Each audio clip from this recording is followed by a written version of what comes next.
Alright, everybody, we'll get started in a minute here. Just getting the live streams going.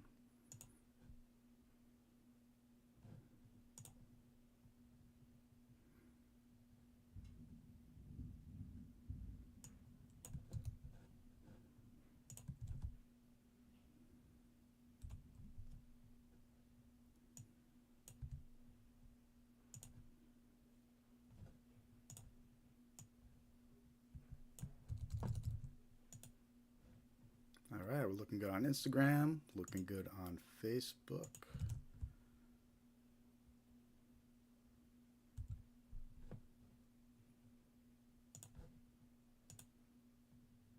And we're looking good on YouTube.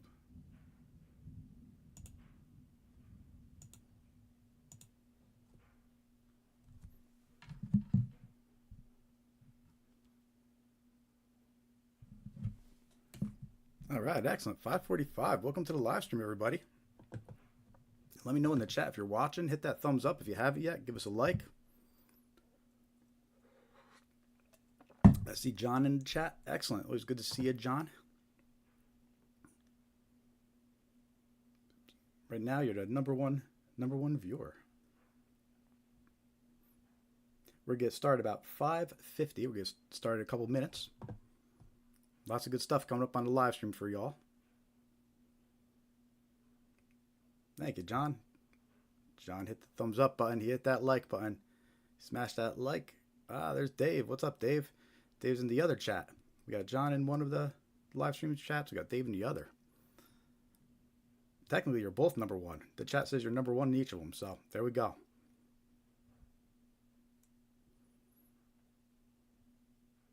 I think Dave counts as number one because he's given more super thanks than John has. So.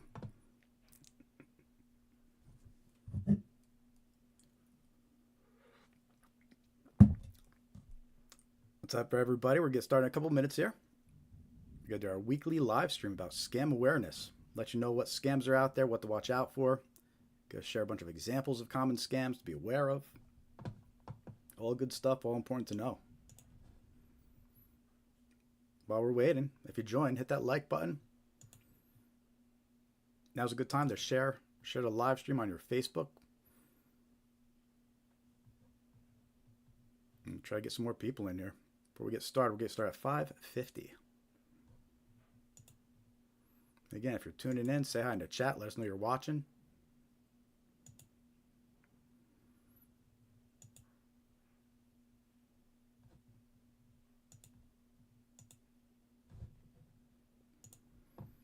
Yeah, Dave, John says you deserve number one, so you got the number one slot. We got two live streams going over on YouTube. We got the vertical one and then the regular size screen. I don't know which one gets more popular. It just seems to change every week. So, and then we're on Facebook and Instagram too. So I'm monitoring all those chats. Mostly the YouTube one, but I'm checking back and forth with the Facebook and Instagram. So I'll answer any questions and comments if you want to put something in there. We're going to start in about 2 minutes. Lots of good stuff coming up. Lots of scams to talk about.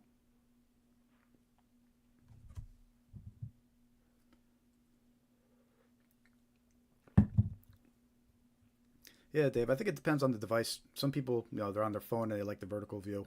But then I know other people that they have the stream on their TV, so they use the horizontal.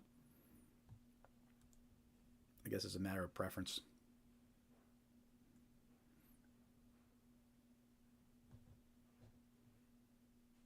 If you're joining, hit that thumbs up button, give us a like so we get some more people in this live stream. Before we get started, we'll get started in about 1 more minute here. All good stuff coming up. All important to be aware of. So you protect yourself, protect your loved ones from these scammers, these ruthless scammers.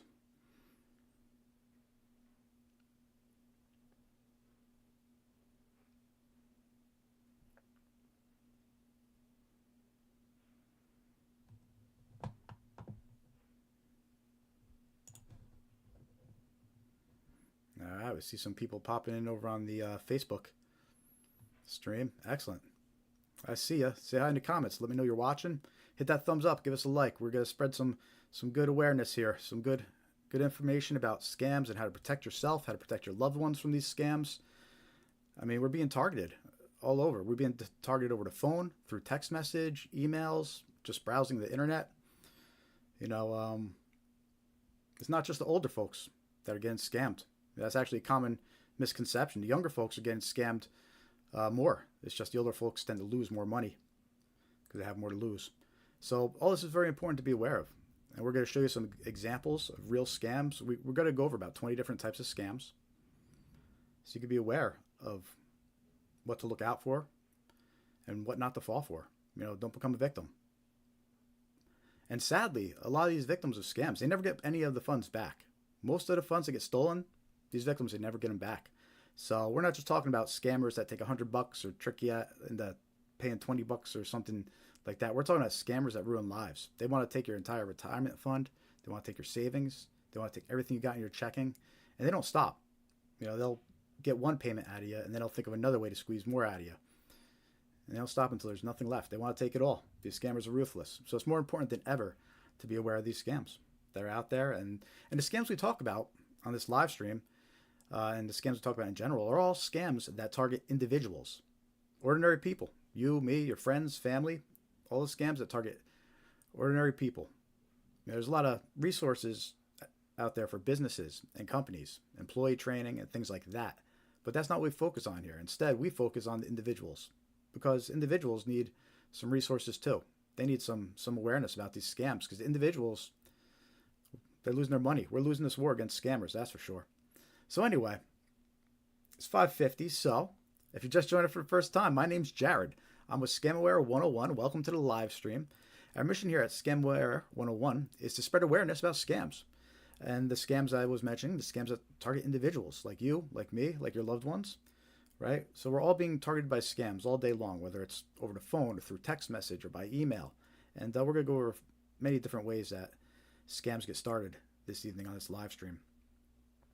And our goal is to spread awareness. And one of the ways we do that is this weekly live stream, as well as releasing videos on YouTube and Facebook. But we do this weekly live stream, and we stream live on YouTube, Instagram, and Facebook. And we usually go for about 3 hours or so. So we're going to be on here. Now's a great time if you want to click share, send the live streams to some friends and let them know, because we're just getting started, and we got at least good three, maybe 4 hours of content coming up. So we'll see how late I want to go tonight. But it depends on how engaged you get. If I see a lot of people commenting, a lot of people sharing stories, a lot of people into it, and I see a lot of people viewing, I'm going to keep going. You know, the audience fuels me. So if I see everybody's into it, I'm just going to keep going until there's nothing left. So anyway, lots of good stuff coming up this evening. We have the agenda over here on my screen. And before we get started, if you want to stay in the know and receive some scam awareness tips, you can join our free mailing list. It's on scamaware101.com. All right, join that email list. We'll send you reminders when we're going live. We'll let you know when new content is posted. We won't send you junk mail, I promise. You could unsubscribe at any time, but it's a great way. It's the best way to keep in touch and up to date with what's going on over here. So join our free mailing list, scamaware101.com, and follow us on your favorite social media platforms. We need to get more followers on Facebook, so I see all you liking there. Hit that like button and follow us over on Facebook. Help us out. So with that said, oh, and if you want to donate financially, we'll take that too. We got the QR code on the screen. You can scan it. Or you go to scamaware101.com/donate. You can donate directly that way. And on YouTube, we have the super thanks enabled and memberships enabled as well. So if you want to send us a super thanks or join one of our YouTube memberships, we'll take that too. So always appreciate that. Now, let's get into some scams here. The reason why you're all here and watching, right? So we're going to start out this evening. And by the way, on the live streams, we switch it up. Sometimes we start with headlines. Sometimes we start with the presentations. Sometimes we start with common scam examples. But this week, what we're going to do is we're going to start with a presentation I put together. And it's about how scams start. And this is actually going to be a sneak peek at a course we have coming out and a free not a free webinar, but another webinar we have coming out.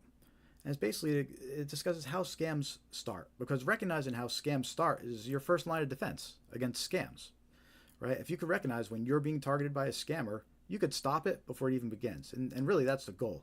You want to recognize a scam before interacting with a scammer, before engaging with a scammer. You don't even want to reply to a scammer. You just want to know immediately that, wait a minute, this is a scam, and not to engage, right? So that's the goal of this first part of the live stream with this presentation we're going to share. It's all about how scams start, the common ways that scammers reach out to you, the common ways they'll deceive you, imposter scams, impersonation scams, and it's very useful. So hit that like button as we go through this presentation. Say hi in the chat. Let us know you're watching.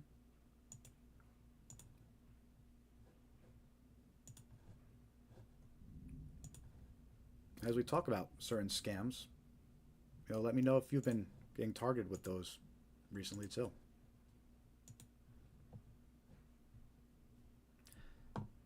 So basically in this presentation, all about how scams start, we're going to teach you how scammers reach new victims. We're actually going to discuss 6 of the most common methods that scams start, the contact methods that scammers use. All right, then we're also going to talk about how scammers deceive new victims, right? The various impersonations that they'll do, how far they're willing to go to deceive their victims. And we'll also talk about how scammers trap or hook their new victims, meaning how they trick the victims into taking dangerous actions, clicking links, scanning QR codes, things like that. We're actually going to go over 25 dangerous actions that you should avoid as we go through this presentation. So we have a lot to cover here, and it's all good stuff. So make sure to hit that like button, and let's get some more people in here.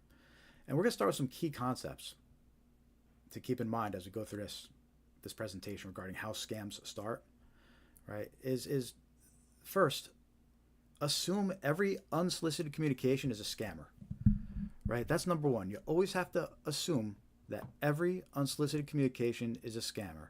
It doesn't matter what contact method is used. It doesn't matter if it's a phone call or a text message or even a letter that comes through the mail. You always have to assume that every unsolicited communication is a scammer. Right, so keep that in mind. That's key concept number one, and you're going to hear me mention that multiple times for the next hour or so. Right, key concept number two is scammers will impersonate anyone, and they do it convincingly. Right, and to demonstrate how far that scammers will go, we're going to mention over 30 different impersonation scams that they use to deceive their victims in this presentation. So we're going to give over 30 different examples of the various impersonations scammers might do. And also, using AI, scammers can make their scams and impersonations even more believable, right? So it's important to keep that in mind as well. Scammers will impersonate anybody, and they'll do it convincingly, right? That's key concept number two. So keep that in mind as well.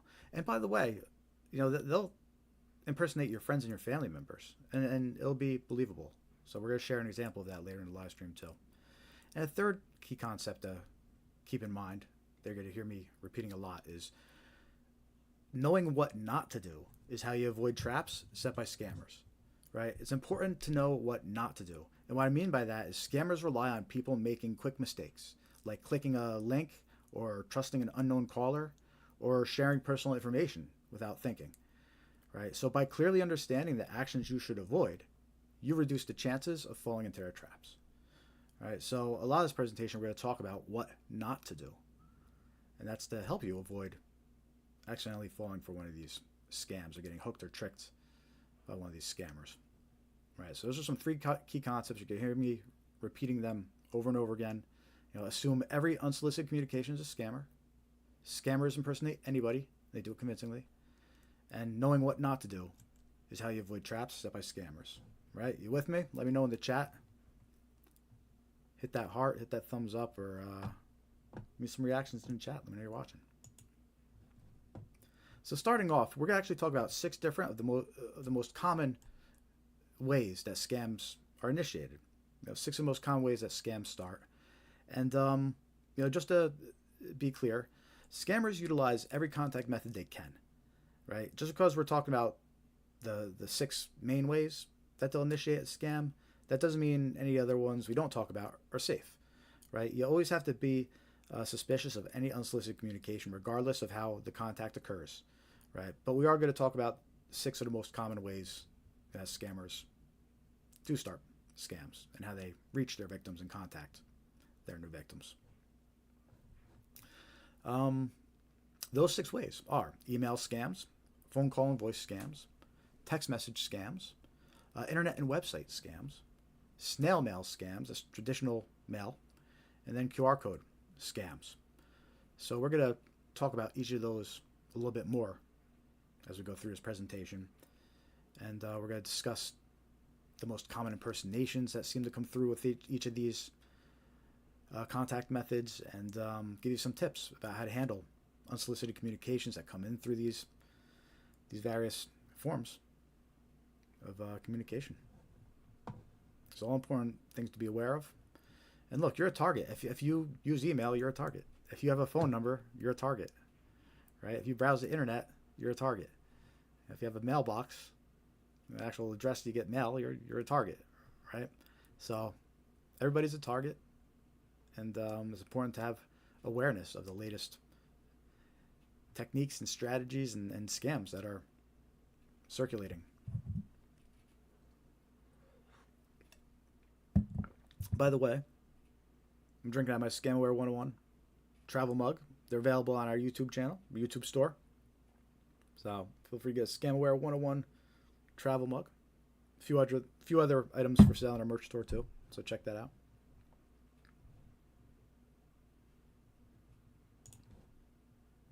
If you're joining a little late here, welcome to the live stream. I'm Jared with Scamware 101.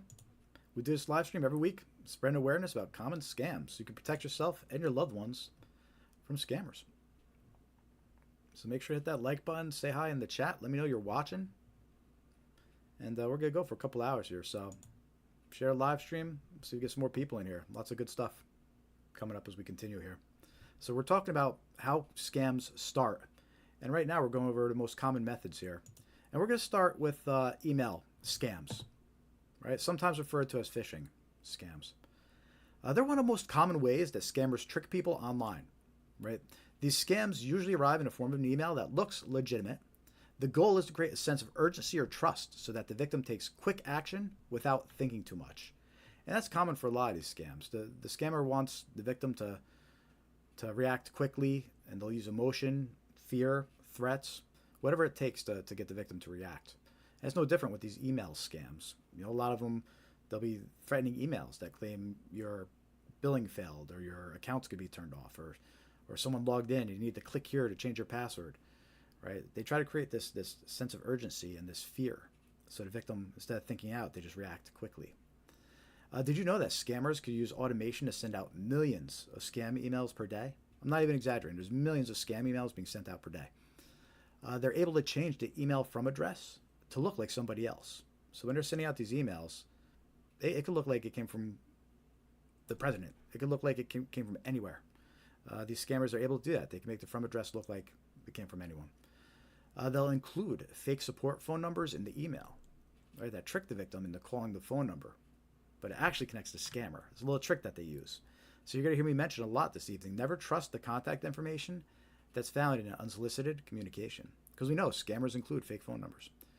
And they also use AI to create convincing email scams and narratives. And that's a common thread that I'll be mentioning too for all these scams. Scammers have fully embraced AI. They're making their scams more believable, and more people are going to fall victim to these scams because of that. So it's important to be aware of these scammers. Don't think that you can't fall for it. Don't think that you're not being a target. You know, one day they are going to target you, and you want to be prepared. It's not worth the risk. These email scams will often impersonate financial institutions like banks and credit cards, popular brands and retail outlets, service providers like your internet, phone, and cable providers, utility companies like electricity, water, and heat, government agencies like the IRS and Social Security. All right. So the point I'm trying to get across here is that these scammers don't impersonate anybody. They have no issue impersonating law enforcement. They have no issue impersonating government agencies. So you have to be suspicious of anybody that's contacting you for any reason. You know, even if they're claiming to be with the IRS or claiming to be with your bank, you have to verify. Scammers send emails that impersonate trusted companies, like banks or even friends. And we're going to share examples of them impersonating family a little later. They use urgent language, fake links, or attachments to create a sense of panic.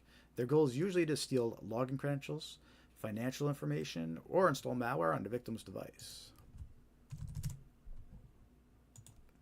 Some email scams, and these are some common ones.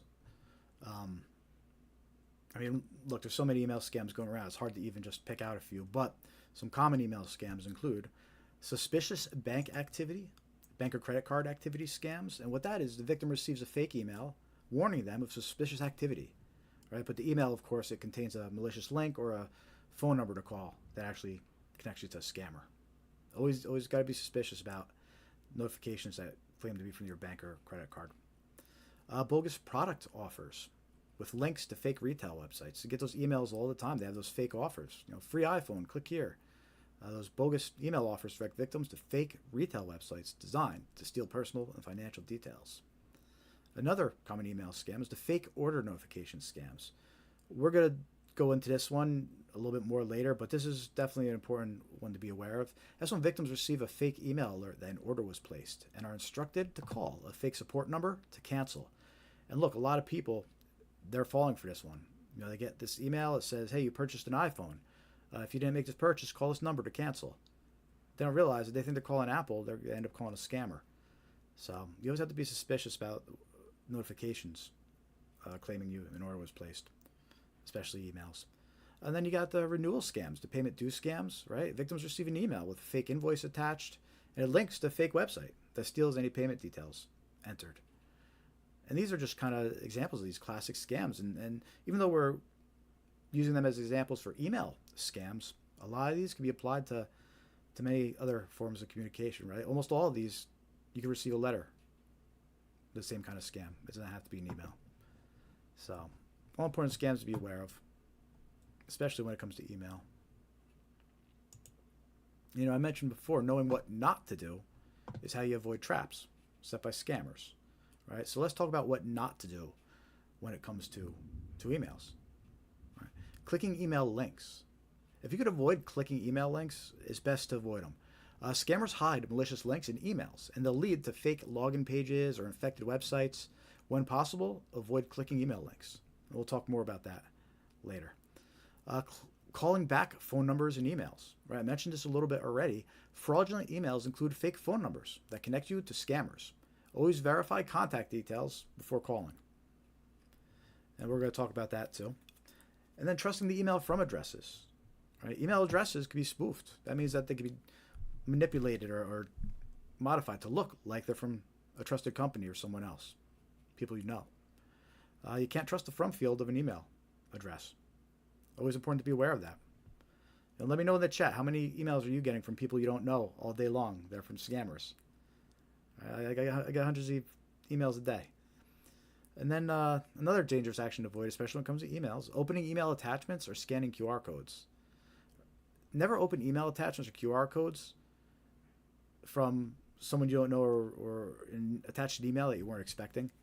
Email attachments, scanning QR codes, they can install malware or take you to fake websites. So scammers are doing that now. They'll include an attachment or QR code in their emails.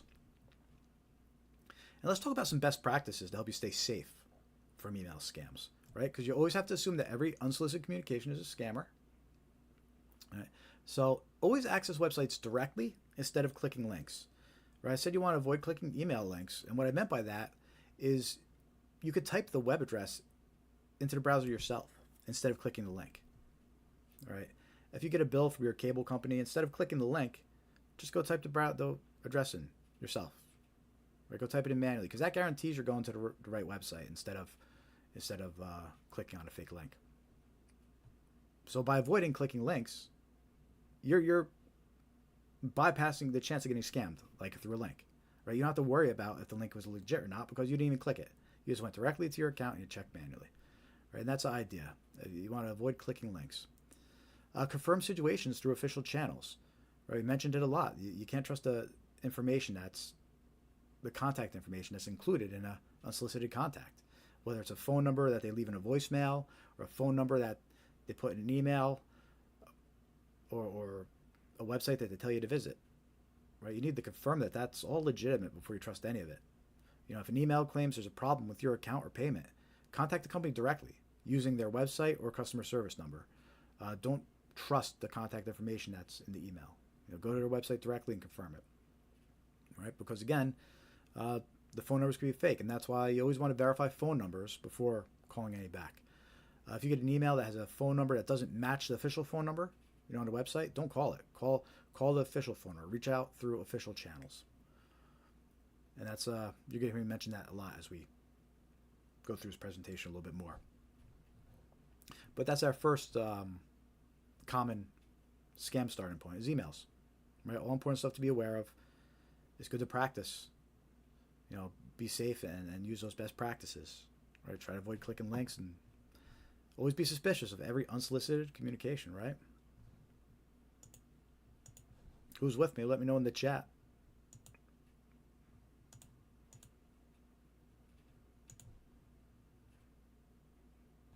Hit that heart. Give me a reaction.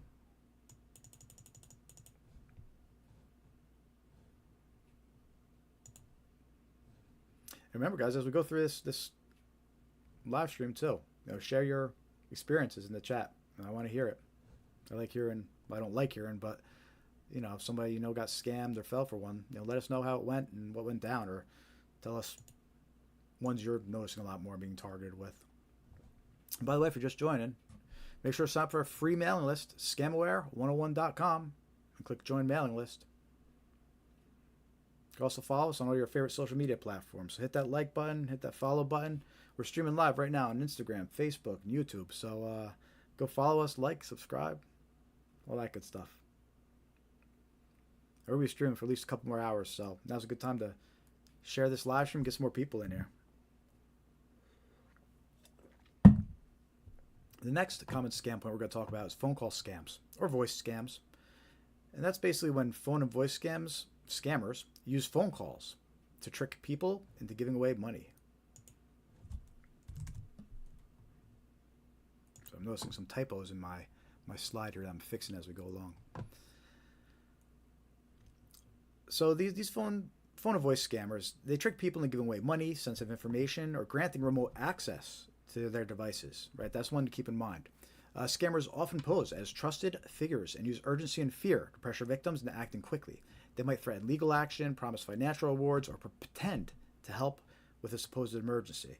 Look, scammers will say anything and anything on the phone. They'll impersonate anyone. They'll pretend to be any organization. They'll feed you any narrative that it takes, no matter how ridiculous or absurd you think it might be. If they think you'll fall for it, they'll do it. And they'll do it to you right over the phone. So always be aware of that. These scammers, they automate hundreds of thousands of robocalls each day. Right? It's automated. They're just calling hundreds of thousands of people all day long. So eventually you're going to get calls if you haven't yet. And they use AI to create realistic sounding voices and messages. A lot of these voicemails and calls, even though they're robocalls and pre-recorded, they sound like a real person because they're using AI to do realistic voices now. You used to be able to kind of be like, I kind of detect an accent, and maybe this is someone from another country, and maybe it's a scam. But now, because of AI, the voices, it sounds like your next door neighbor. And very important to remember and keep in mind, these scammers can manipulate the caller ID. It's called spoofing, caller ID spoofing. And what they do is they hide their phone number, and they show a different phone number. So the phone number they'll show, it might be the bank's or the police department, but they'll show whoever they're impersonating. If they're impersonating the bank, you'll see the bank's phone number pop up. But it's really a scammer. So that's really important to be aware of. Just because the caller ID shows a phone number, that doesn't mean you could trust who it says it is. And scammers know this. They're taking advantage of it. So very important to be aware of that. Phone call scams will often impersonate law enforcement, like local police or the sheriff's office. And again, they'll show the phone number for that on a caller ID. They impersonate financial institutions, banks, credit cards, utility providers, electric, water, heat. Right? They'll impersonate government agencies, the IRS, Social Security, and they'll even impersonate friends and family members. They really do, and they're very convincing. Right? When they call you up and they'll actually impersonate your daughter or your granddaughter, and you won't know the difference. And I'm going to show you an example of that later. It sounds crazy, but stay tuned. I'll prove it to you in a little bit how that works. Most phone call scams don't come from lone scammers. They're run out of illegal call centers and located overseas. The scammers typically follow scripts but will improvise when a victim asks questions. They often spoof or manipulate the name and number shown on caller ID. Make sure your friends know that. Because people don't realize that. You hear these victim stories, and a lot of times it starts with, I got a call, the caller ID showed my bank's name, and I thought I could trust it. That's a big point that we need to make people aware of, that they can't trust what the caller ID shows. Some common phone call scams: arrest warrant scams and missed jury duty scams. Right, that's when scammers impersonate law enforcement, claiming an arrest warrant will be issued if fines aren't paid immediately. And we're seeing lots of warnings about that one. Right, the scammers are calling up and they'll impersonate law enforcement. They don't care. They'll call you up. They'll say they're with the local sheriff's department. They impersonate your bank, credit card companies. They'll call you up. They'll tell you there's a problem with your bank account. Your caller ID will show the bank's phone number. You'll think you're talking to the bank, but it's a scammer. Fake order notification scams, right? We mentioned this scam earlier when we were talking about email scams. It works the same way with phone call scams. You'll get someone will call you up, or it'll be recording. You'll answer the phone, and it'll say that an order was placed. It'll say, call this number to dispute it. But if you call that number, or it'll say press 1. But if you do either, you'll be connected with a scammer. So important to be aware of that. You can't trust these unsolicited communications. And grandparent scams. Right? These scammers, they call your mother, they call your grandmother, and they tell them you're in jail. They impersonate you, they impersonate the police. And we're going to share an example of that a little later in the live stream. But all examples of common phone call scams that are active, circulating, current. Let's just name a few. Just a few. There's so many. So you need to keep your guard up, especially when it comes to any unsolicited phone calls. So let's talk about what not to do. Right? Dangerous actions to avoid. That's one of our key concepts. What not to do. Knowing what not to do is how you avoid traps set by scammers. Put it in the chat. Type it in the chat with me. Nah, that's a lot to type. But anyway, so here's what not to do when it comes to phone calls. Right? Answering phone calls from unknown callers or unrecognized numbers. Right? Scammers often use random or spoofed phone numbers to trick you into picking up. If you don't recognize the caller, let it go to voicemail. It's important to leave a message. Right? There's no reason to pick up a phone call from someone that's not in one of your contacts. Calling back phone numbers of unsolicited callers. Returning a missed call from an unknown number could connect you to a scammer. Always verify the number before calling back. And what I mean by that, if someone calls you, leaves you a message, says, I'm calling from the bank, call me back on this number, don't call that number. If you're going to call back, go look up your bank's actual number and call your bank's number. But don't trust, don't call back phone numbers that were left by unsolicited callers. Trusting a name and number displayed on caller ID. Right? You can't do that. Caller ID can be faked to look like it's from a bank or government. Trust a business. Don't rely on the display to judge if the call is real. And providing personal or financial details to a caller. Never give personal or financial info to an unexpected caller. Legit callers will not pressure you for sensitive details over the phone. All right. And look, a lot of these places, they're aware of scams now. So they're okay with you hanging up and verifying. In fact, again, you have to assume every unsolicited communication is a scammer. It's a key concept. Always remember that. So how do you stay safe from phone scams? Let's talk about some best practices. And they kind of go hand in hand with the dangerous actions to avoid that we just talked about. Answer phone calls only from known contacts. Right? Let unknown numbers go to voicemail. If it's important, the caller will leave a message. This helps you avoid real-time pressure from scammers. Right? By not answering an unknown number, you're just avoiding being pressured by a scammer. Right? So don't answer a number that's not in your contacts. If you do end up on a phone with an unsolicited caller,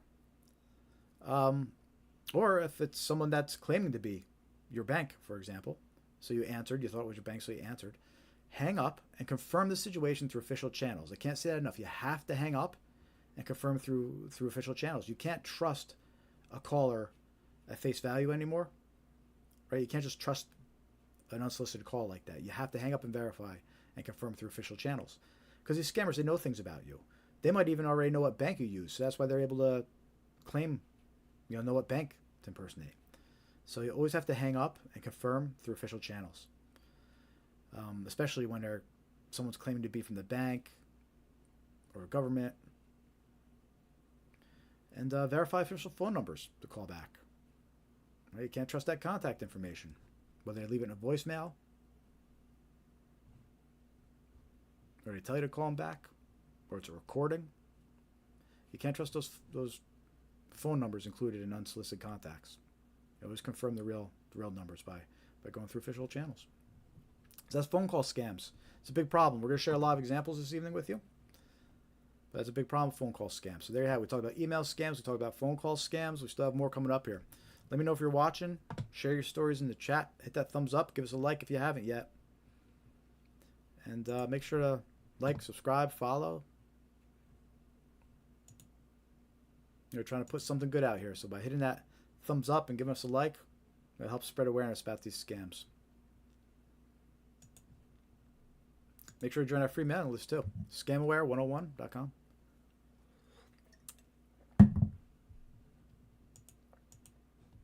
Next common scam starting point we're going to talk about is text message scams. And this might even be more common for some of you than phone call scams, getting text message scams. So text message scams are a common starting point for modern day scams. The messages use deceptive text to trick recipients into clicking malicious links, sharing personal information, or sending money.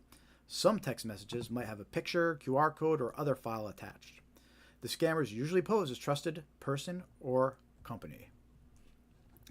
It's true. And you know what? The same scams that we're talking about for phone calls and email scams, they could all be, most of them could be applied to text messages too. It's important to be aware of that as we talk about these scams. You need to have your alert on for all these different communication methods.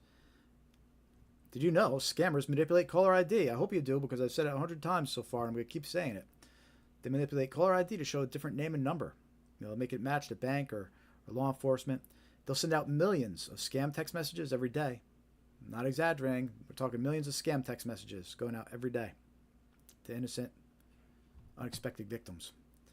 They include links to harmful websites in the text messages. And they're using AI to create more realistic and convincing messages to send out. Because again, you used to be able to rely on spelling mistakes and grammar and maybe strange punctuation or capitalization. But now, because of AI, it's much more believable. They don't have those glaring mistakes as often anymore. So, all important to be aware of.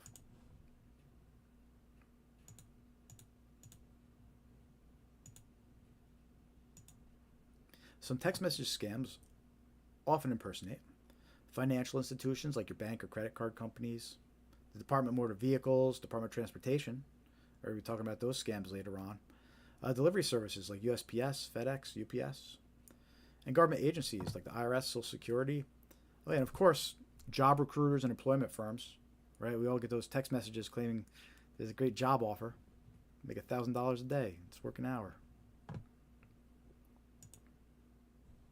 Text message scams are designed to grab attention quickly, often warning about a problem with an account, offering a fake prize, or claiming a package can't be delivered. Right? Let me know in the chat if you've gotten those undeliverable package scam text messages. Text message scammers often disguise or spoof the phone number shown on caller ID to appear as somebody else, right? Just like the phone calls. And common text message scams include suspicious bank and credit card activity scams. And again, this one's across the board, right? These scammers, they'll when they're impersonating your bank and your credit card company, they'll reach out to you in multiple ways, including text messages, emails, phone calls. So this scam just applies across the board, and we're going to talk about it a little bit more later on too. Another common text message scam, unpaid road tolls or traffic ticket scams. This one's happening a lot. So many text messages claiming that you owe a traffic ticket or unpaid road toll. So we're going to talk about those later on as well. Undeliverable package scams. Right? You get a text message that says, we couldn't deliver a package. Click here. But it's a scam. You click it, they're going to steal any information you provide, infect you with malware. And then you have the employment scams and the fake job offers. The text messages offer fake jobs to trick victims into purchasing equipment or depositing money first. You know, if they're telling you to deposit money or to purchase equipment, you know, it's a scam. You shouldn't have to pay to work. So don't trust those job offers coming through text message.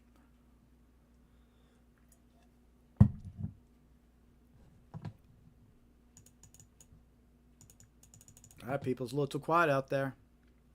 Let me get some reactions. Let me get some action here in the chat room. Say hi. Let me know you're watching. Show some support. Show some appreciation. I'm trying to put something good out there. Let me know that you appreciate it, and gives me some motivation to keep on going.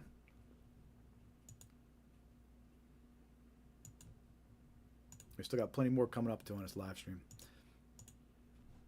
Dangerous actions to avoid, right? Because what not to know, what not to do is how you avoid traps.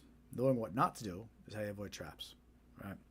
So replying to text messages from unknown senders. You never want to reply to text messages from unknown senders. Even if it seems like a wrong number, don't reply. It's not worth it.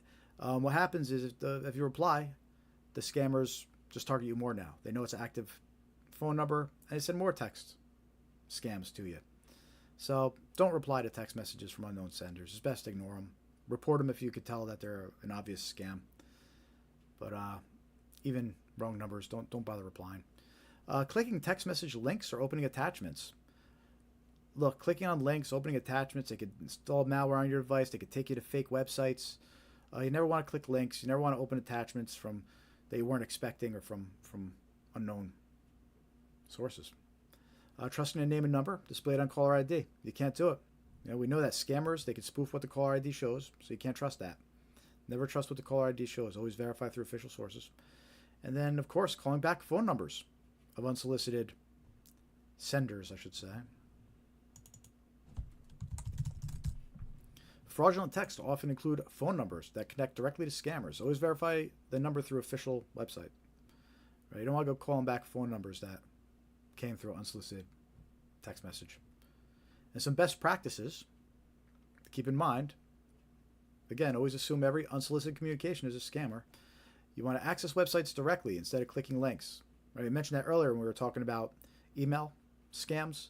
Same goes for text message scams. If you get a link sent to you, instead of clicking the link or trusting it, just go to the website directly. Right? If it's a notification claiming to be from your bank, just go to your bank's website directly. Don't trust the link. Confirm situations through official channels. Right? You get these text messages impersonating a bank or law enforcement. Don't reply. Don't trust the contact information. Verify through official channels. Right? Call your bank directly. Verify phone numbers before calling back. That goes hand in hand with confirming through official channels. Right? You don't want to trust that contact information that's included in that text message, whether it's a phone number or a link. You don't want to trust it. Whoever they're impersonating, go to official source and only communicate through official channels. If you even think that's legit. So that's a bunch of things to keep in mind about text message scams. It's a very common way that scams start. And that's the third way out of the 6 that we're talking about this evening. We've got 3 more to go.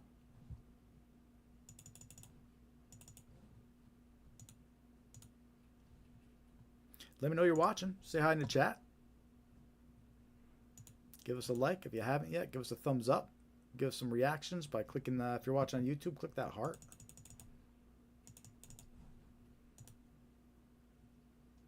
On Instagram, too. We're streaming live on Instagram, Facebook, YouTube. Spreading awareness about scams. Protect yourself and loved ones from these scammers.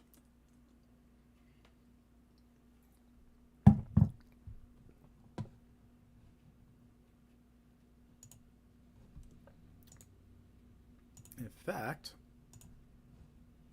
if you're just joining us now, welcome to the live stream. I'm Jared with Scamware 101. Our mission here is to spread awareness about common scams. And one of the ways we do that is through this weekly live stream, where we share all examples of common scams and warn you about common scams and help you protect yourself from becoming a victim. So let us know you're watching. Say hi in the chat. You can join our free mailing list, scamware101.com. All good stuff coming up. So hit that like button, give us a share. We're going to continue here with the presentation. And the next common way that scam starts are internet and website scams. Right? The internet is full of scammers trying to steal your money. They create fake websites that trick visitors into making payments, providing personal details, or downloading malicious software. Scammers use fake profiles on social media. They impersonate celebrities, and they scour online dating websites for new, unsuspecting victims. It's true. It's the Wild West on the internet. Did you know that scammers design fake websites to steal personal and financial info? They use fake virus alerts and pop-ups offering technical support, but it actually tricks victims into calling a fake support number. They buy search results on Google, promoting their fake scam websites, and they purchase ads on social media to reach new victims. So just because you see an ad on social media doesn't mean you could trust it, or you see a sponsored result on Google. You can't trust it. Online scammers often impersonate popular brands and online retailers, famous celebrities and online influencers, tech support and customer support services, antivirus and software companies like Microsoft and Apple, and they also impersonate users on dating websites using stolen pictures and identities, of course.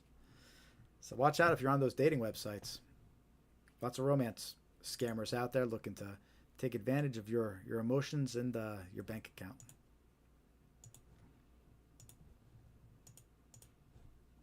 Some online scammers sell non-existent items on eBay or Facebook. Other scammers create websites that list fake products or sell.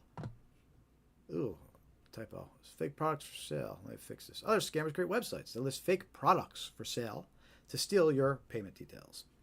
Many scammers create fake profiles on social media and online dating websites. There are even fake virus alerts that trick victims into calling a scammer hotline for help. A lot of people don't realize that. They might, they have their guard up for incoming calls, but it doesn't cross their mind that scammers might be trying to trick them into calling the scammer, right? So it doesn't cross their mind like, oh, I'm calling back this number to a tech support company that I've never used before, right? And they have their guard down because they're making the outgoing call. So anyway, that's a tech support scam. We're going to talk about that one a little bit later, and that's important to be aware of. Some common internet scams include fake product offers that link to fake retail websites. That's when bogus offers pop up. You get those pop-ups that say you want a free iPhone or a special offer, just pay for shipping, right? But they're fake product offers. If you click the link or the pop-up, it'll take you to a fake website that steals your details. Fake customer support and tech support scams. That's when scammers impersonate support to gain access to victims' device and accounts, including their bank accounts. We'll talk more about those scams a little later too. Important to be aware of tech support scams, especially to older folks out there that might not be so computer savvy, right? Be aware of that. I'm not picking on you. It's just that type of scam is the one that a lot of the older folks fall for, the tech support scams. So be aware of these fake pop-ups and stay tuned to this live stream because we're going to show you actually some examples of that in a little bit.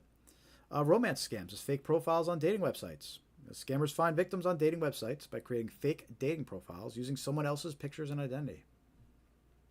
All right, I've heard horror stories about these dating websites. Be careful, people. Fake prize winner giveaway and sweepstakes scams. That's when scammers trick victims into revealing financial details or paying fees and taxes on a fake prize that doesn't exist. All right, that's another example of how it might say you won, free prize or free giveaway. We see this on social media a lot. Sometimes there'll be a fake profile impersonating a celebrity or a fan site, and it'll be like, you won. But it's really just a trick. You didn't win anything. It's a scam. Knowing what not to do is how you avoid traps set by scammers. So in the case of these internet and website scams, it's important to know what not to do when you're browsing the internet. Right, so here's a few things. Clicking too good to be true product offers, right? If you see a too good to be true offer, it probably is. You need to be suspicious of discounts and free products, offers that seem too good to be true. If you click on them, you could be taking a fake website, steals all your personal details, and clears out your bank account, right? Sending money to strangers you've never met is popular on romance scams and dating websites.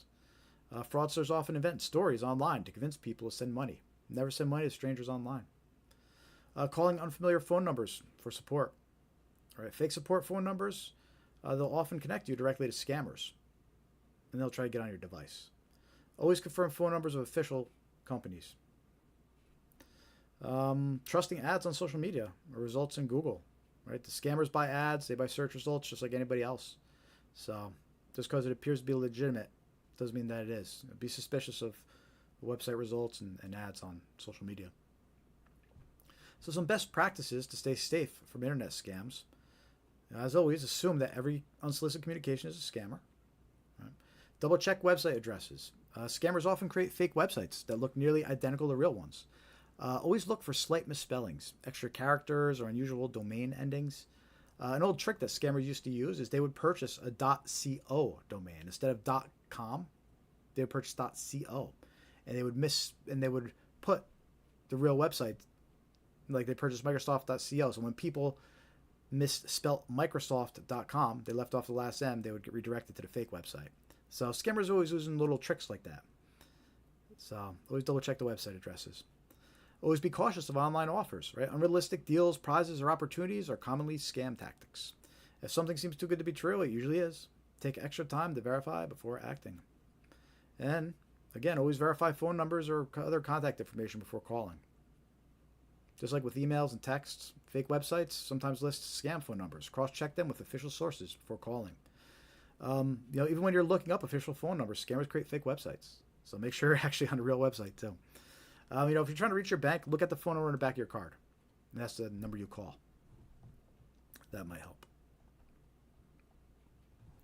So those are just examples of some common website scams. And we barely touched the surface.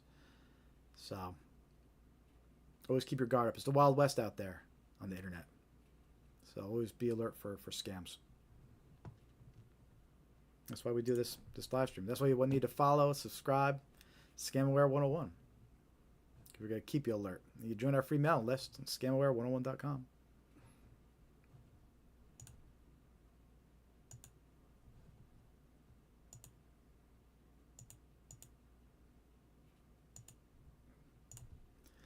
All right. It's a little quiet tonight, people. We got John and Dave over there on YouTube, so I appreciate that. You guys are always there. Always appreciate you guys. So we get some more people in here. If you're just lurking, say hi in the chat. Let me know you're watching. Whether it's on YouTube, Facebook, or Instagram.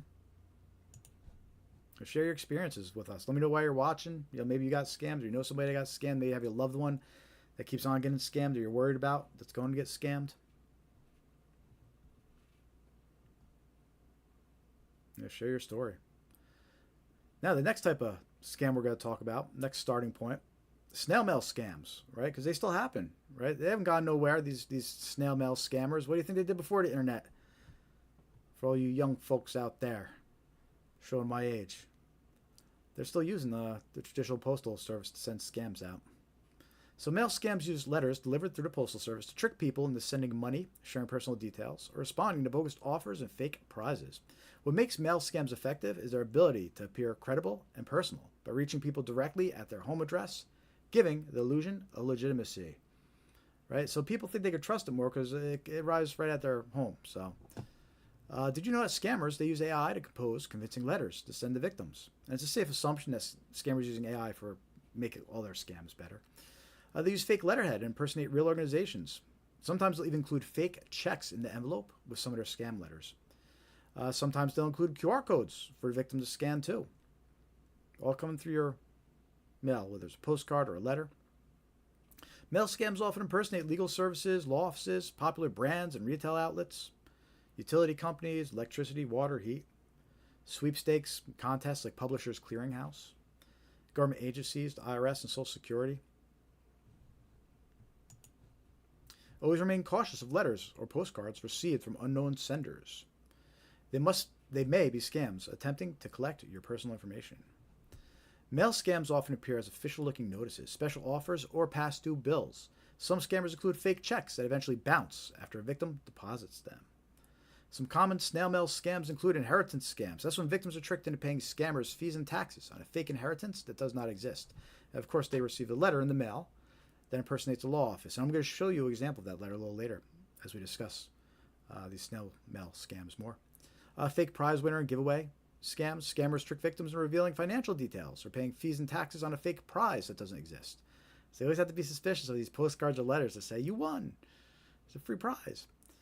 Mystery shopper check scams. You get a letter in the mail and it has a check. It says you've been selected to be a secret shopper. We have an example of that to share with you too later on. But the check bounces after the victim already gave gift cards to the scammer. And there's the fake postcard offers with free gift. Sometimes they come with a QR code to scan there. They're bogus offers. They direct victims to a fake retail website designed to steal any payment information entered. You might say, what payment information if it's a free gift? Well, a lot of times they'll say it's a free gift, just pay for shipping. All right, that's a common trick they use. And we'll share some more examples of that later in the live stream. Knowing what not to do is how you avoid traps set by scammers. All right. So dangerous actions to avoid when it comes to snail mail scams. Trusting too good to be true offers received in the mail. Fraudulent mail often promises prizes, free money, or unrealistic rewards. If an offer sounds too good to be true, it usually is. And see how a lot of these dangerous actions to avoid, the idea and the concept behind them, they can be applied across the board, right? And they should really be these safe practices that you adopt. Scanning QR codes, visiting websites received in the mail. Right? Never trust random QR codes or website links you receive in the mail. You have to be suspicious of those just like any other way you will receive them. Depositing unsolicited checks received in the mail. Scammers send fake checks that appear real but later bounce. Never deposit checks you weren't expecting or can't verify. And look, scammers, they tell you to deposit a check. The whole thing is you don't realize it bounced until like 2 days later. And scammers are counting on that because they say, oh, you deposited it, it was good. Then they trick you into buying gift cards. Paying invoices received in the mail without verifying. Criminals may send fake bills hoping you'll pay without checking. Always verify invoices before sending payment. So some best practices: stay safe from mail scams. Remain suspicious of urgent requests. Right? Letters that demand immediate payment or threaten consequences are classic scam pressure tactics. Take your time and verify before acting. Watch out for too good to be true offers. Sweepstakes winnings, inheritances, or investment promises sent by the mail are usually scams. If you didn't enter, you didn't win. Right? And then confirm official contact info before responding. If the mail claims to be from a government agency, bank, or company, contact the organization directly using a verified phone number on their website, not the contact info in a letter. Right? Because just like every other form of communication, you need to assume that it's a scam. You can't trust the contact information. You have to go verify. You with me, people? Let me know. And we have some examples of those snail mail scams we're going to share later in the live stream too. So, lots of good stuff coming up. I see we got somebody in the Instagram stream. Good to see you, Mother of One. Hopefully you're still there. Thank you for joining. Hit that like button if you haven't yet. See a couple people on Facebook too. So say hi in the comments. I see you lurking. Let me know you're watching. And lots of good stuff still coming up. So hit that thumbs up, give us a like. We're spreading awareness about common scams. Help you protect yourself and your loved ones from scammers.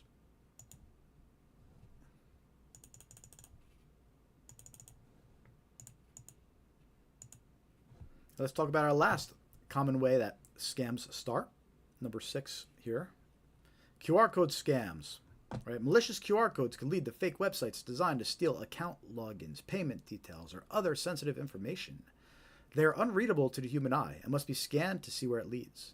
One of the riskiest actions you could take is scanning a QR code from an unverified source. Did you know that scammers use QR codes to direct victims to harmful websites? They send postcards and letters containing harmful QR codes. They'll attach malicious QR codes to emails and text messages. In public, they'll cover legit QR codes with malicious QR codes. They do. QR code scams often impersonate popular brands, and retail outlets. Parking authorities, traffic enforcement, online marketplaces, e-commerce websites, sweepstakes, publishers clearinghouse, right? Popular mobile apps and trading platforms. These are all common impersonations where it'll be like, scan this QR code, and it could direct you to these things.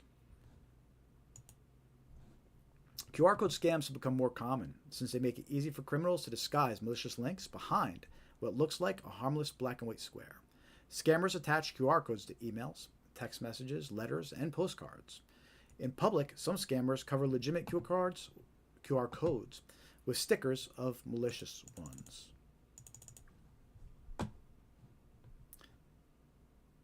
These QR code scams, you're going to be seeing more of them. They're going to be more common. They've kind of brought new life into the traditional snail mail scam and flyer scams and actual physical scams, right? By using QR codes, now scammers have a way to direct people to their fake websites a lot easier. So we're starting to see a resurgence of classic snail mail scams and postcard scams and flyers that are scams because these QR codes now are able to get users scanning and falling for the scam. So be suspicious of QR codes. Definitely don't scan ones in public. Some common QR code scams include fake product offers that direct to fake retail websites. Right? This kind of crosses over with some of the scams we've been talking about. Regardless of where you see the QR code, you have to be suspicious because it could direct you to a fake website. Brushing scams. Packages arrive with no from or return details, only a QR code to scan. But if you scan the QR code, it can install malware on your device. Fake parking ticket, fake traffic ticket scams. We're hearing about these more often. Victims find a parking or traffic ticket on their vehicle, but the QR code opens a fake website that steals payment information. And then fake prize winner giveaway, sweepstakes scams. When scammers trick victims into revealing financial details or paying fees and taxes, a fake prize that doesn't exist. There you get that postcard in the mail or that pop-up that says, you win, scan this QR code, but it's a scam. Don't trust it. Knowing what not to do is how you avoid traps set by scammers. So when it comes to QR code scams, here's some dangerous actions to avoid.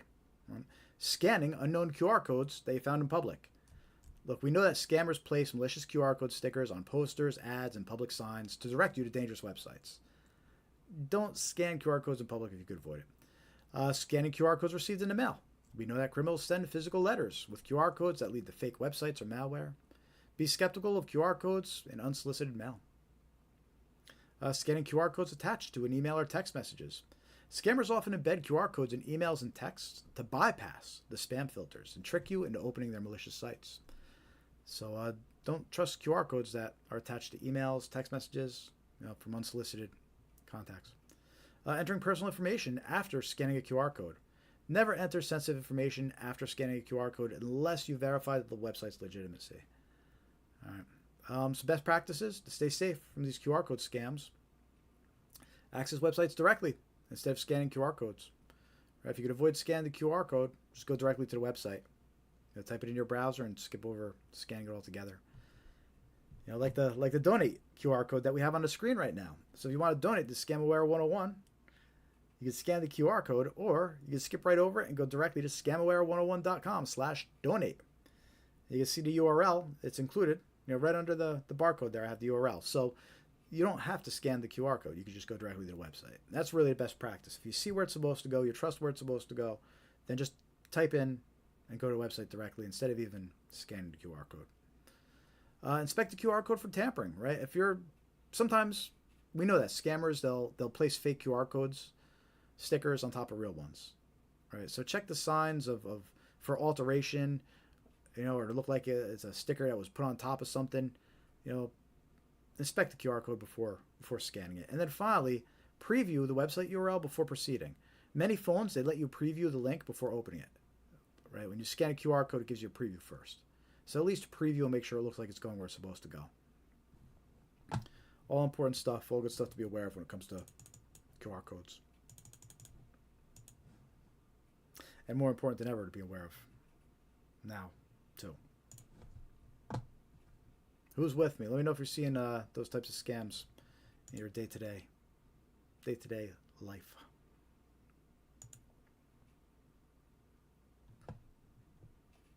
If you're just joining, say hi in the chats. Let us know you're watching. We're over on YouTube, Instagram, Facebook. We're streaming live across all three. We're going to be going for at least another hour or two. So give us a like, hit that thumbs up, and share. Get some loved ones here on the stream. We're dropping all sorts of knowledge about protecting yourself from scams. We're focusing on scams that target individuals, scams that you and your loved ones could come across. And important to be aware of. And as we wrap up this presentation here, just this first portion of live stream, we still got lots more to go. But as far as the first portion here goes, where we're discussing how scams start, let's talk about some key takeaways. Right? So, knowing what not to do is how you avoid traps, right? We said it over and over again. That's a key concept that we started out with. Knowing what not to do is how you avoid the traps set by scammers. The most powerful scam protection is knowing what not to do. In this module, we discussed over 25 dangerous actions to avoid, right? By recognizing and avoiding those risky behaviors, you make it harder for scammers to pull you into their trap. All right, so here are some key takeaways regarding the dangerous actions to remember. Right? Trusting the identity of unsolicited communications. Scammers often pretend to be banks, delivery services, or government agencies to gain your trust. Just because a message looks official or shows a familiar name doesn't mean it's real. All right. Trusting contact information and unsolicited contacts. Scammers include fake phone numbers, email addresses, or websites in their messages. Always look up the official contact details instead of using what was provided in the contact, whether it was a voicemail or an email. Just go directly to the official website and confirm. Responding or revealing personal information. Never respond or share sensitive information with a caller or an unsolicited contact, or through a website or a link until legitimacy is verified. You always have to check through official channels. You don't want to share any personal or revealing information. And then clicking links, opening attachments, scanning QR codes. Links, attachments, QR codes can hide viruses or send you to fake websites that steal your information. If you didn't expect it or can't confirm the source, don't click, don't open, or scan. Right? Don't click links, don't open attachments, don't scan QR codes. If they came from an unsolicited source, don't do it. And then some best practices to keep in mind. Right? Always assume that every unsolicited communication is a scammer. You have to treat them the same. You have to assume that it's a scam. If you weren't expecting it, if it's claimed to be someone you don't know or someone you weren't expecting. By adopting best practices and developing safe habits, you could stop a scam before it starts. And really, that was the whole point of this first hour, is to get to recognize how scams start and the different ways that scammers reach out to you, who they impersonate, how they contact their victims. All right. The safest mindset is to treat every unsolicited contact with suspicion until legitimacy is confirmed. In this module, we discussed over 20 best practices you could follow to protect yourself from scams. Right, so we talked about over 25 dangerous actions to avoid. We talked about 20 best practices to follow. Here are some key takeaways regarding best practices to stay safe from scammers. Always confirm situations through official channels. Right? Said it so many times, but can't say it enough. It's the number one rule. Always verify unexpected requests or claims by contacting the organization directly through their official website, phone number, or other trusted source. If a situation sounds too good to be true, investigate it more by searching Google or discussing with friends. Right? You always have to confirm situations through official sources. Access websites directly. Avoid links, QR codes. By clicking links, scanning QR codes, you could end up installing malware on your device or being taken to a fake website. By avoiding clicking the links and avoiding scanning QR codes when possible, instead type website addresses into your browser. This way you'll avoid being directed to a fake website. If you type in the website address directly, instead of trusting a link or scanning a QR code, at least you know where you're going. Confirm official contact info before responding. Right? Scammers leave fake phone numbers to trick victims. Always confirm the real phone number of an organization you wish to reach. Never trust contact information provided by a stranger until confirmed through official channels. Right? And really, that's what it all comes down to. If you had to strip this all down to just a single piece of advice, any unsolicited communication, confirm through official channels. Right? That's what this all comes down to.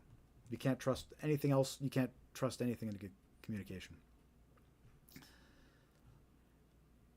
And that concludes the first portion of our live stream this evening, which is just the first hour was this presentation here about how scams start, best practices, dangerous actions to avoid, all important things to recognize and know when it comes to scam awareness and prevention. I see John made it all the way through. I see Dave made it all the way through. I appreciate you guys. I see a few viewers on Instagram popping up, a few on Facebook popping up and going. Say hi, guys. Let me know you're watching. Tell me why scam awareness is important to you.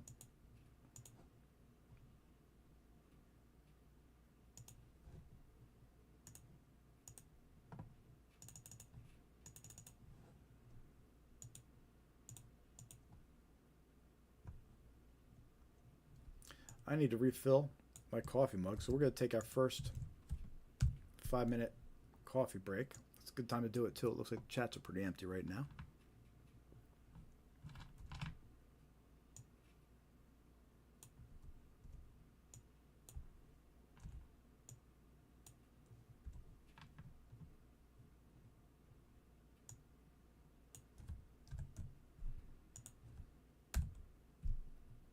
And then when we get back from the quick 5-minute break, we got a lot of good stuff coming up. We're going to go over red flags, common scams.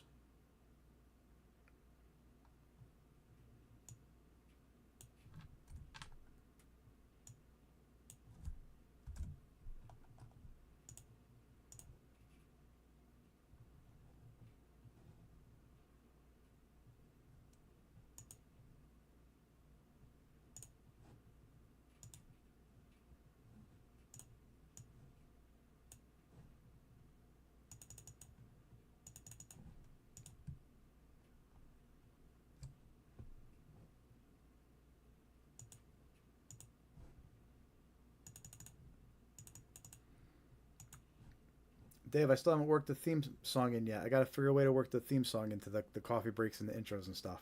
It's coming though. For those just tuning in, Dave generated a theme song for us that we're gonna start using. It's pretty cool.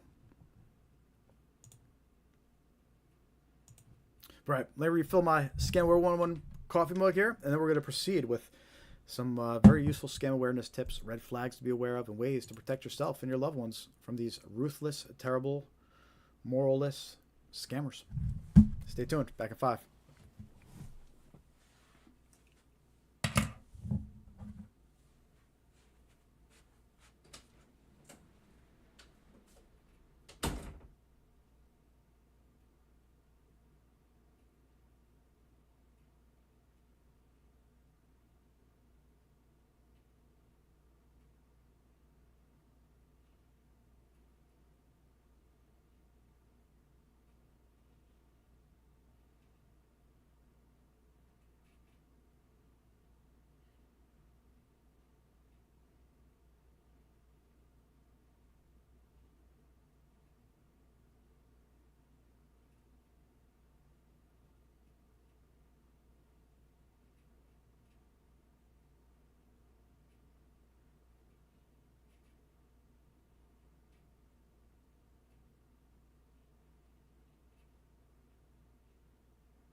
All right.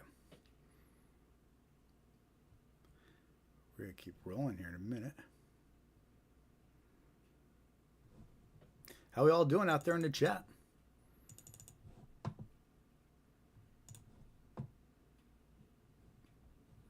See a couple of viewers over on Instagram and Facebook. Say hi. Let me know you're watching.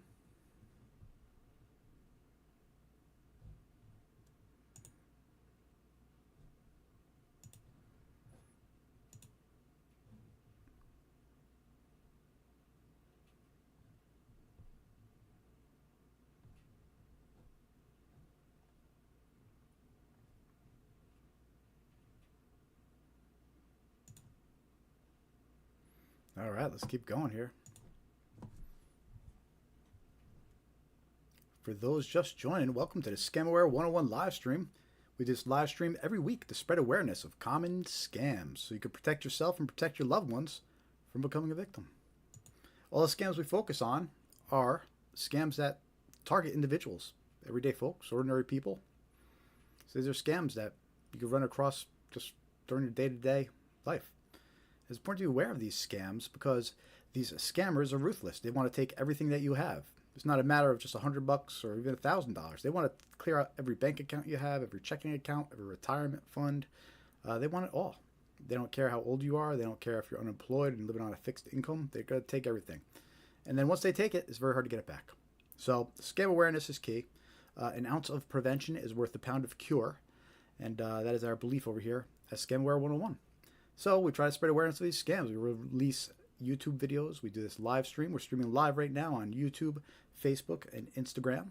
We're probably going to go for at least another hour, probably like 2 hours, 2 more hours. And yeah, we just spent the first hour going over the ways that scams get started, the common impersonations, common contact methods, and went over 25 different dangerous actions to avoid.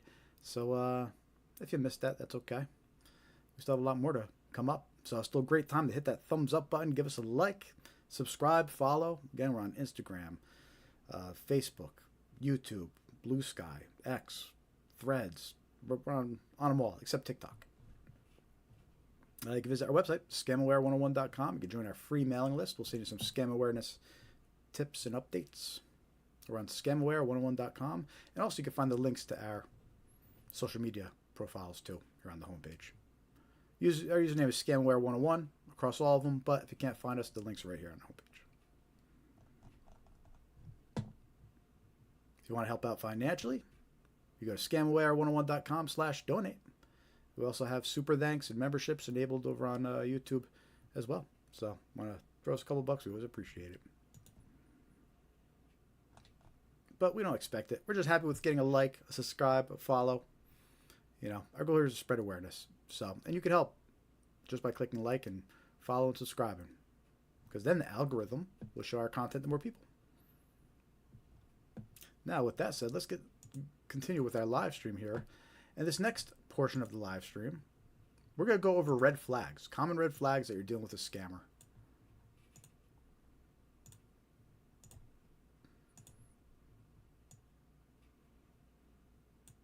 We have a video. All the slides that we're going to show you regarding these red flags for the next 20 minutes or so, we actually have a video on our YouTube channel.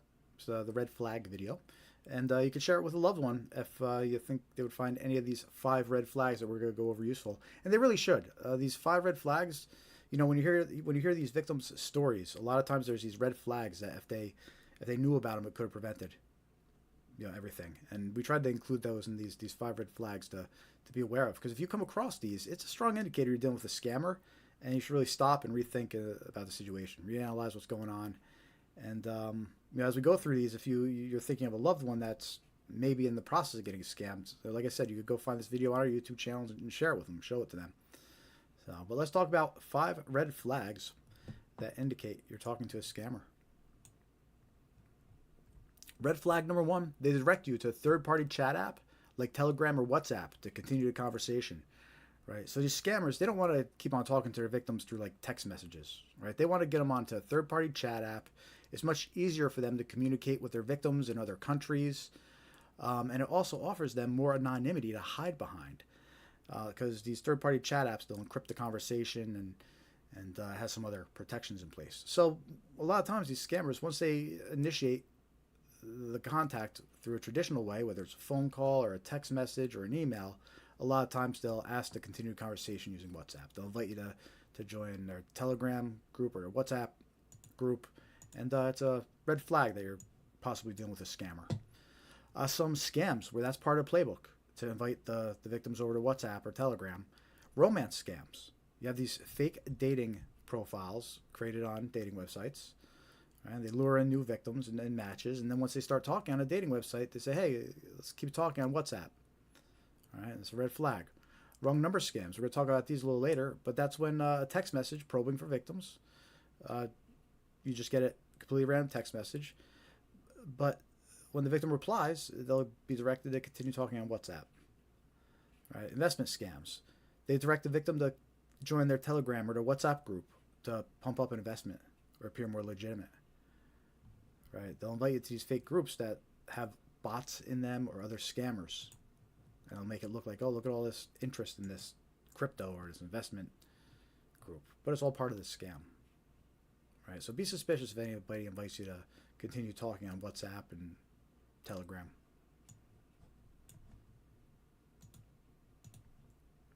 Red flag number 2. They request, and this is a big one, they request payment in gift cards, prepaid cards, and cryptocurrency, or depositing cash at a Bitcoin ATM. All red flags. If you hear the word gift cards, it's a red flag. If you hear the word Bitcoin ATM, it's a red flag. If they tell you to deposit cryptocurrency or to go deposit money into Bitcoin ATM, into an ATM at all, it's a red flag.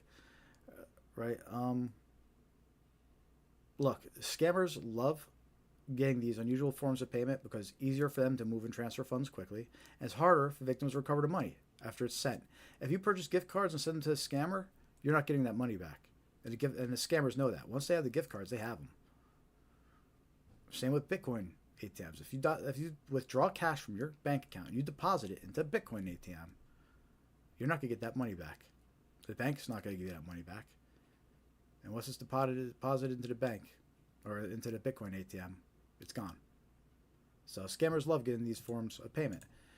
Scams are that's part of the playbook.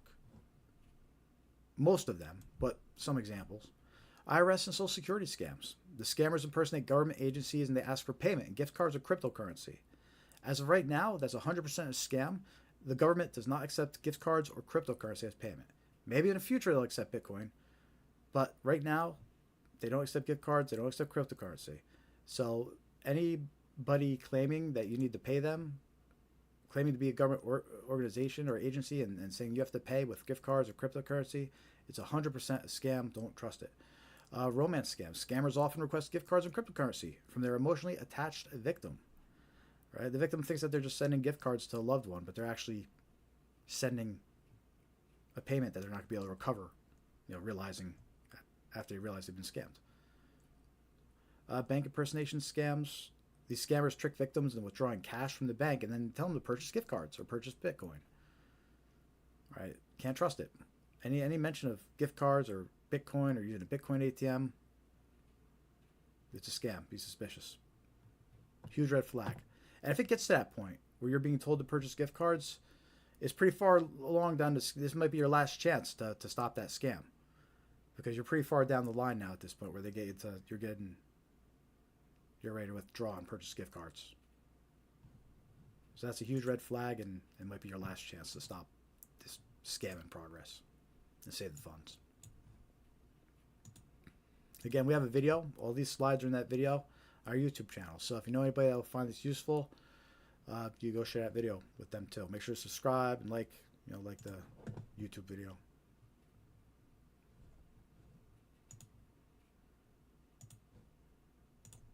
Next red flag, they ask you to provide a code that was sent to your phone via text message. This is actually a common scam. You see it a lot on marketplace type websites like Facebook Marketplace and Craigslist. And what they do is they impersonate a buyer or a seller and they say, hey, we just want to confirm your phone number. We're going to send you a code. Right? But that's a scam.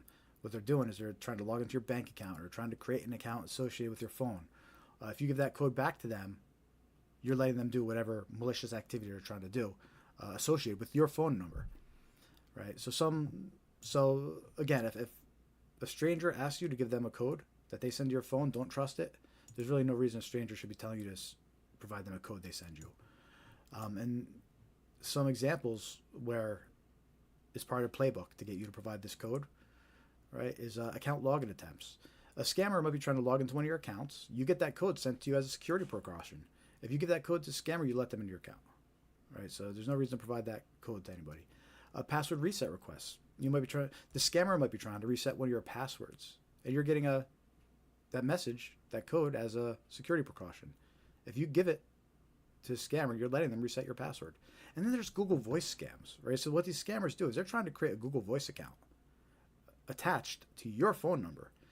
If you turn around and provide the code to them, you allow it, right? You're getting that code as a security precaution. You give that code back to the scammer, you let them attach your phone number to a Google Voice account, which means that they're going to use that account for fraudulent activities and it's linked to your phone number. So you never want to give a code that's sent to your phone. You never want to provide it to somebody. Right? If you're trying to log into a website, it's one thing. But if you're on the phone with somebody and they're saying, I'm going to send you a code, be suspicious. Don't provide it back. So that's red flag number 3, that you're dealing with a scammer. Let me know if you've encountered these, or I'd love to hear some stories where you almost got to the point of getting scammed. You knew someone who was getting to the point of getting scammed, but boom, they came across one of these red flags and got lucky.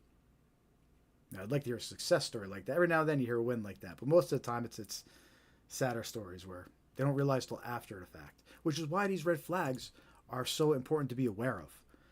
Right? You need to recognize these when they're happening, because realizing it after the fact is too late. Your money's gone. And as discussed earlier, you're not going to get it back. It's very rarely you get money back that these scammers get from you. So that's red flag number 3. Gift cards, or I'm sorry, they send a code to your phone. Red flag number 4 out of 5. They ask to connect your PC to assist or investigate an issue. Your PC or your device. Right? So scammers love to connect to your device. And it's become more and more common over the years now, because if they get access to your device, it's like a gold mine to them. They can steal your logins and passwords that you have stored on the PC. They can steal or encrypt your personal files, your documents, your pictures.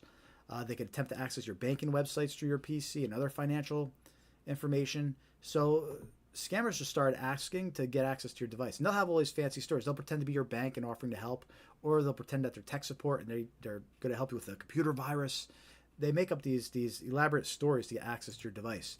So it's always a red flag when you're dealing with a stranger and they're trying to connect your device or offering to connect your device. If they're offering support or help, be suspicious. You should only let certain people that you already know and trust assist with your computer issues. Don't let strangers access your device. That's my advice to you. But some examples of scams where it's part of playbook for these scammers to request access to your device. Fake virus alert or tech support scams. Right? They impersonate tech support assisting you with a virus to gain access to your PC. And once they're on your PC, you don't know what they did. You don't know what they installed. They can install software. They can access it later when you're not on it. Like, you don't know what they're going to do once they're on your PC. Fake order scams. They'll impersonate customer service supporting you with a fake order. Right? You got that notification of an order. And they say, hey, let me connect your device and see what you say. Right? But it's a trick. They're trying to connect your device. Fake fraudulent activity. They'll impersonate an agency investigating fraud. And they'll say, hey, let me connect your device. And what they'll do is they'll say, hey, open up each of your bank accounts and we'll check it with you to see if there's any suspicious activity. But as you log into each of your bank accounts, you're revealing all this information to the scammer. They know exactly how much money you have and how much they could try to take. It's wild. So never give a stranger access to your device. Whether it's a computer or a phone. Obviously, they prefer phone. Like Dave says in the chat, obviously they prefer computer. Dave mentions that in the chat, saying they prefer to connect to your computer, but could also connect to your phone.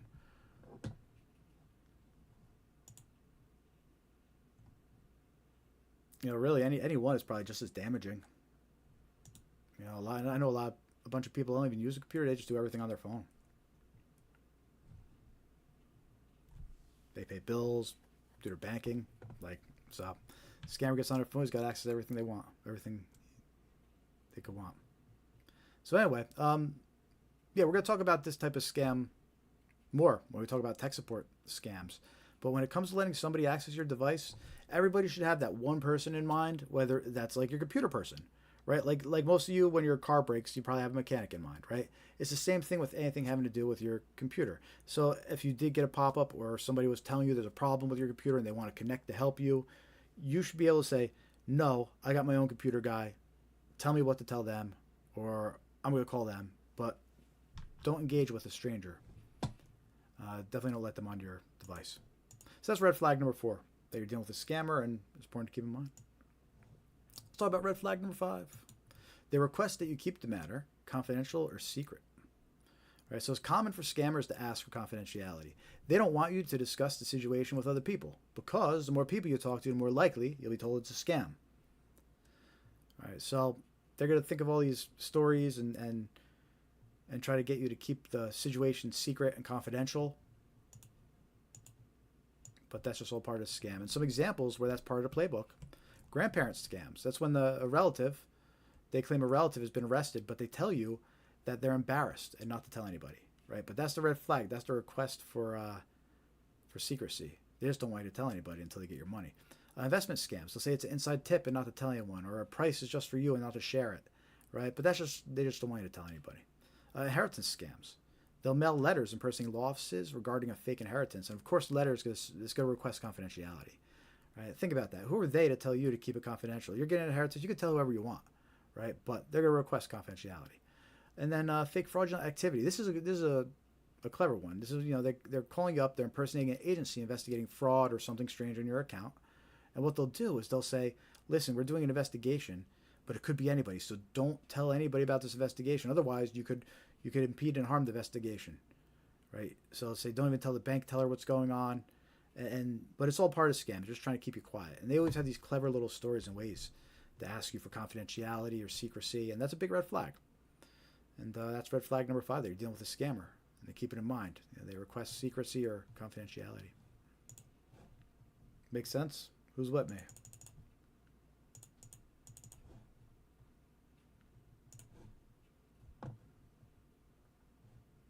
Let me know in the chat if you're with me, if you ever come across those red flags.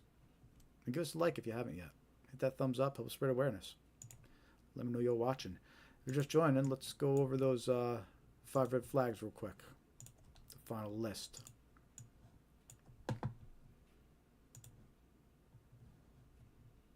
So red flag number 1 was they direct you to a third-party chat app, like Telegram or WhatsApp, to continue a conversation. Right, always a red flag when you deal with a stranger and they tell you to use WhatsApp. Red flag number 2, they request unusual forms of payment, like gift cards, prepaid cards, cryptocurrency, depositing cash at a Bitcoin ATM. Right, all those should be red flags, especially gift cards and Bitcoin ATMs.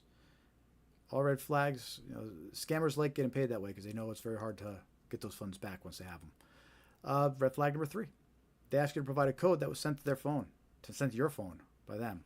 Don't trust it. There's usually something shady going on. There's no reason you should be giving a code sent to your phone to an individual. Red flag number 4, they request access to your PC to assist or investigate an issue. Be suspicious. Don't just let anybody onto your device. And once the scammer's on there, you have no idea what they did. And red flag number 5, they request you to keep the matter confidential or secret. They'll have some elaborate story, and it might even be pretty convincing, but the truth is they just don't want you to talk to anybody. The more people you talk to, the more likely you are to find out it's a scam. So that's red flag number 5. Don't fall for it. And all those slides, all the red flags that we just talked about for the last 20 minutes or so, we have the video that uses the same slides and talks about the same things. So if you know anybody that could benefit from knowing and being aware of those 5 red flags, you could go share that video over from our YouTube channel. And make sure to subscribe and give it a like.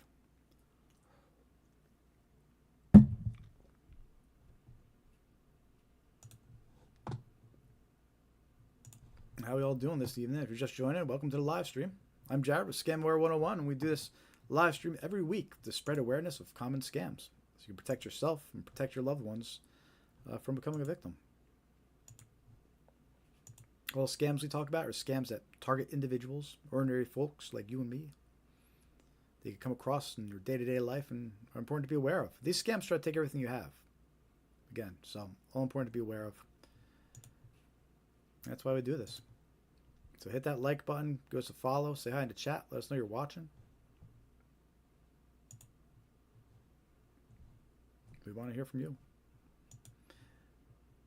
So far this evening, we kicked off the live stream with discussing how scams start, common starting methods, and things to be aware of, so you can spot these scams before engaging or even before they can begin.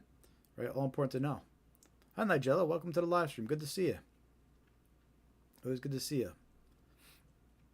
And then we talked about some red flags, 5 common red flags to be aware of. And if you come across those red flags, You should stop and reanalyze the situation because it's probably a scammer. And now, we're going to dive into some common scams where we actually share examples of these scams to help you better spot them. And we have lots of good examples coming up right here. We got phone calls to play for you. We got text messages to show you. We have emails to show you. We have a scammer's webcam who got recorded to show you. So lots of good stuff coming up right now. So still a great time to like and share this live stream. See if we get some more people in here. But lots of good stuff still coming up for at least the next hour or so, including lots of scam examples that we're going to dive into right now. So make sure to give us a like, say hello in the chat, let us know you're watching. And the first scam that we're going to get into and share examples of with you this evening is a grandparent scam. If you know what a grandparent scam is, let me know in the chat. If you know someone that's been targeted by a grandparent scam, I'd love to hear your story as well. So let me know. But basically, these grandparent scams, scammers impersonate a distressed relative claiming to have been arrested and needing financial help. Victims, usually seniors, act quickly to assist their loved ones. The scammers will often impersonate law enforcement, court personnel, and lawyers to extract even more money from the victim. Now look, the reason why they call it a grandparent scam is because this is the type of scam that targets your parents and your grandparents. And they use the child as bait. So if you're a child, you should be aware of this, and it should anger you that a scammer is using you as bait to take advantage of your parents and your grandparents. If you're the grandparents or the grandparent, then you should be aware that scammers are going to take advantage of your children to try and trick you as well. So if you get a call that's claiming to be from your child and that they're in jail and need assistance and need help, be suspicious of it because it's a common scam known as a grandparent scam. And also, regarding these grandparent scams, these scammers are ruthless. They want to take everything you have, meaning that first they'll impersonate law enforcement and they'll say you got to pass. Then they'll impersonate court personnel and say you got to pass. Then they impersonate lawyers and say you have to pass. They just keep going until there's no more money to take. They want to clear out your grandparents. They want to clear out your parents. They want to take out all the money they have, anything they have saved up, any inheritance they might have stashed away for you. These scammers want to take. So this scam should aggravate everybody, and it should infuriate everybody. And it's important to be aware of these grandparent scams. And what I have here to share with you is a recording. So one of these scam baiters on YouTube, you know, these guys that waste the scammers' time and sometimes they hack them. The scam baiter goes by the name Scam Sandwich. You can find him out and find a full video on YouTube. But here's a small clip from one of his videos. He was able to hack into this scammer's webcam, and this is a grandparent scammer. So what we're going to watch right now is a quick video of a grandparent scammer actually doing his thing, meaning he calls up the grandparent, he impersonates the loved one, he impersonates the police officer. So if you've ever wondered how a loved one could fall for this, or if you've ever said to yourself, I would never fall for this, I would never fall for someone claiming to be I would know if it was my daughter or granddaughter. Well, here's a video clip showing how they convince people and why maybe, you know, we understand why so many people fall for it. Because, you know, the first 20 seconds he impersonates a child, right? And it's real quick. They're in distress. It could fool anybody. So anyway, let's take a look at this video here. It's a short video. And let me know in the chats what you think. And if you've had any stories involving these grandparent scams. So by the way, this is a scammer in the Dominican Republic who was doing this scam in this case. And this is the recording of him. So here we go. Oh, Mom, I had a car accident. Huh? I had a car accident, Mom. Is this Linda? It's me, Linda. Where are you? I got a car accident. What happened? I'm gonna put the officer on. I got arrested. You got arrested? Hi, ma'am. Yes. Hi, are you Linda's mom? Yes. What I'm gonna need you to do is grab a pen and paper and write down Linda's case number, ma'am. I need you to hurry up, please, ma'am. Case number? It's the number 2. 2? The letter B as in boy. Can you read that back to me? 2B. Now, I'm gonna read what's going on, ma'am, okay? Okay. Linda was involved in a car accident. It was stated in the police report She admitted that was her fault. While she was driving, she was using her phone. That's what caused the accident, ma'am, okay? Oh, man. The woman that was driving the other vehicle was 7 months pregnant. We had to rush her into the nearby hospital. She might lose her baby. Oh, really? Yes. Now, we actually confiscated her cell phone for legal evidence, so she cannot receive or cannot make calls. This is going to be her only last call. Are you with me, ma'am? Yes, I am. Now, she actually wrote a note down here saying that she didn't want anyone to know about this. Let's honor her wish for right now because it's too much for her right now. That's what she's saying. Okay. What I'm going to need you to do, ma'am, is stay by the phone and wait for the lawyer to call, okay? Okay. Okay, bye-bye, ma'am. All right, bye. The next So that's an example of a grandparent scam where this one was operating out of Dominican Republic. And you can see how he impersonates the loved one in distress for about 20 seconds. And they're crying and it's all, you can't hear very well. And really anybody could kind of be fooled by a quick 20-second clip like that. It could have been anybody's daughter, And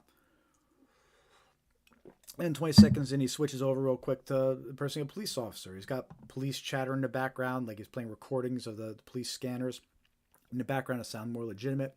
And he asks, he says, oh, she's embarrassed and asks you not to tell anybody. So there's a request for secrecy, right? That red flag that we talked about, right? And he also says, I confiscated her phone, so don't try calling her, right? Because, if the victim tries calling, she might actually answer because none of this is true. So it's an interesting scam, but a lot of older folks fall for it because they think that their loved ones are in trouble and need help immediately. And unfortunately, scammers take advantage of that. So in a lot of cases, this scam was coming out of Dominican Republic. And I have some details about this scam in this news article here. This is actually from last year. And it's a New Jersey federal court charges 3 additional Dominicans in grandparent scam. So according to the indictment, the conspirators engaged in a long-running grandparent or family in need of bail scam against hundreds of seniors across the United States, including in New Jersey, New York, Pennsylvania, and Massachusetts. As detailed in court filings, member of the conspiracy referred to as openers, and that's what we just watched was an opener, called elderly victims in the United States and impersonated the victim's children, grandchildren, or other close relatives. Typically, the victim was told that their grandchild had been in a car accident, was arrested in connection with an accident, and needed help. Right? That's exactly what we just watched here. It describes to a T what this guy was doing. I don't know if he was one of the conspirators that got arrested or not, but he was from the Dominican Republic, and he was definitely an opener doing exactly what was described here. So, but that's how a grandparent scam works. Once the opener tricks the victim into believing their loved ones are in dire trouble, others working at call centers known as closers impersonated defense attorneys, police officers, and court personnel and convinced victims to provide thousands of dollars in cash to help their loved ones.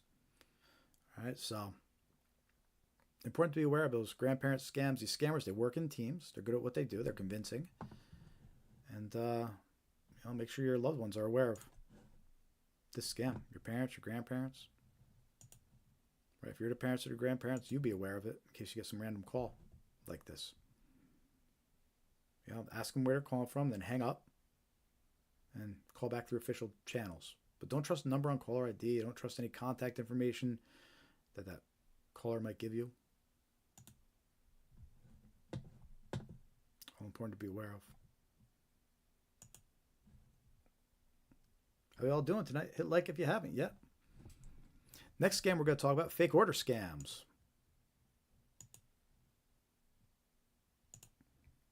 These fake order scams, I mentioned them a lot earlier when we were kicking off this live stream.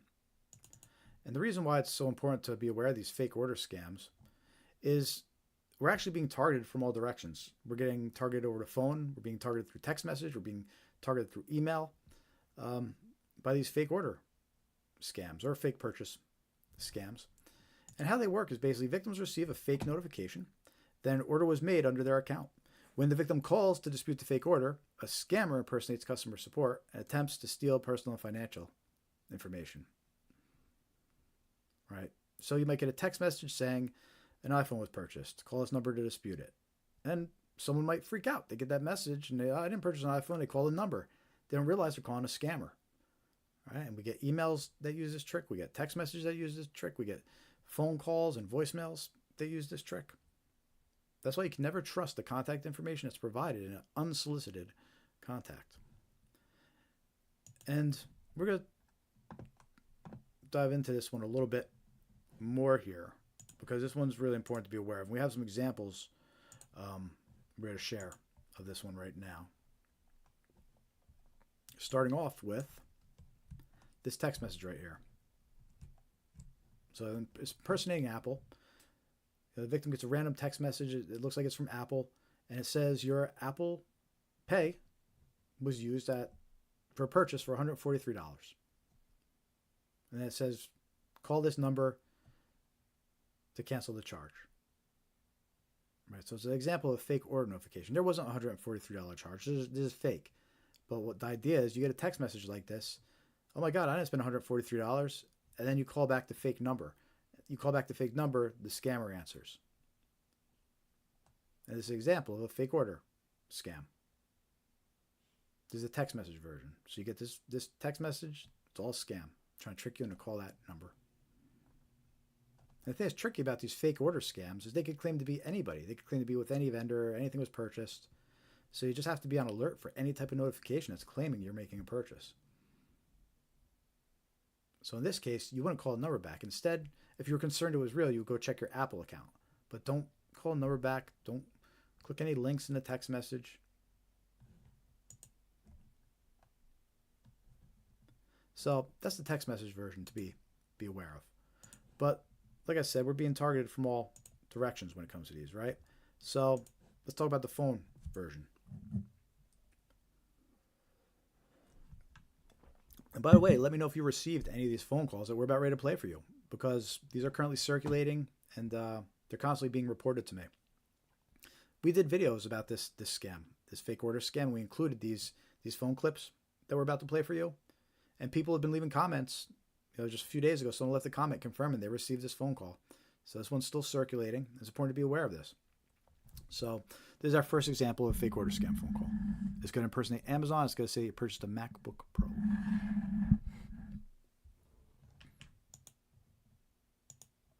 This call is to authorize the payment of $1,499 for the recent order of Apple MacBook Pro on your Amazon account. If you do not authorize this payment, please press 1 to speak to our customer support representative. Right, so there it is. That's a recording.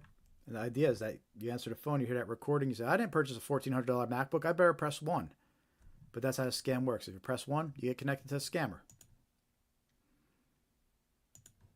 And they want you to react like that. That's why they say it's a $1,400 charge. Because they want people to be like, oh, what? They want them to react quickly without thinking it through. Let's listen to another example of one of these fake order phone calls.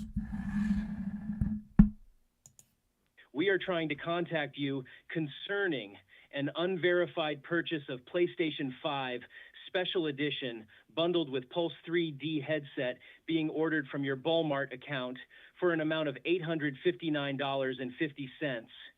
If you did not authorize this transaction or wish to cancel, please press 1 or return our call on same number at your earliest convenience. So that's the second example of a fake order scam phone call.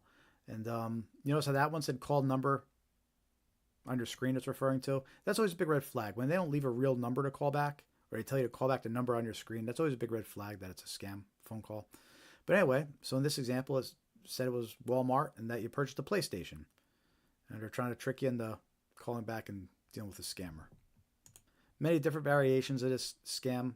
Because again, these scammers, they could claim to be any vendor. They could claim to be that anything was purchased. All right, so it's important to be aware of this whole scam in general if you receive any notifications about an order. And like I said, we showed you a text message version. We just played some phone calls for you. So you're being targeted through text. You're being targeted through phone calls. But also, you're being targeted through email. And we have a story from a victim in regards to that to share with you. This one's from about a year ago. A 23-year-old Lincoln woman reported losing $4,100 after falling victim to an identity fraud scam in July. The scam began on July 17th with an email claiming she had purchased an iPhone. The woman called the number provided in the email to dispute the purchase. All right, so let's stop right there before we go any further. There you go. That's the fake order scam. She got an email, claimed that she purchased an iPhone, and said, call this number to dispute it. There you go. That's how these fake order scams work. That's how they hook the victim. That's how they get the victim calling them on the phone. All right. So what's important is to recognize that before you call anybody, and to know not to call a number, to know not to click the link. To know how to go check your Apple account and see if there's actually a iPhone purchase listed there. But this article then continues to give us some fascinating details behind the scenes about how the scam continued. So she gets the fake email saying that an iPhone was purchased. She gets scared. She calls this phone number thinking she's disputing it, but she's actually talking to a scammer. So then the scammer tells her, you have multiple accounts open in various states and someone's using your identity. Right? This is all fake. This is what the scammer's telling her. According to police, scammers then connected the woman to a person posing as a CIA agent who instructed her to withdraw $3,600 from her bank account. The next day, she was directed to use the money to purchase Walmart gift cards and send photos and receipts. Additionally, the woman sent another $500 gift card to the scammers. So there you have it. That's an example of a fake order scam. In her case, it started with an email saying an iPhone was purchased. And this was a 23-year-old. This was a young woman too. So we're not just talking about older folks falling for these scams. Notice that red flag, though, about gift cards? That's what we talked about it. That's a red flag we mentioned earlier. Any mention of a gift card, it should cause pause. Right? Because the banks never get instructed you to purchase gift cards. The government's never going to instruct you to purchase gift cards. It's pretty much only scammers are going to instruct you to purchase gift cards.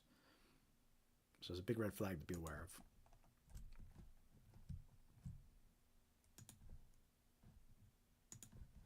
That's a fake order scam. So be aware of that one. Be alert for that one.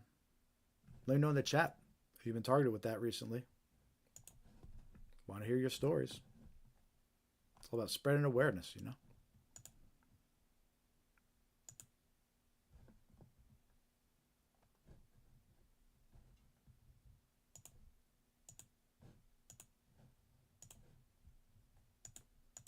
Next scam we're going to talk about is undeliverable package scams.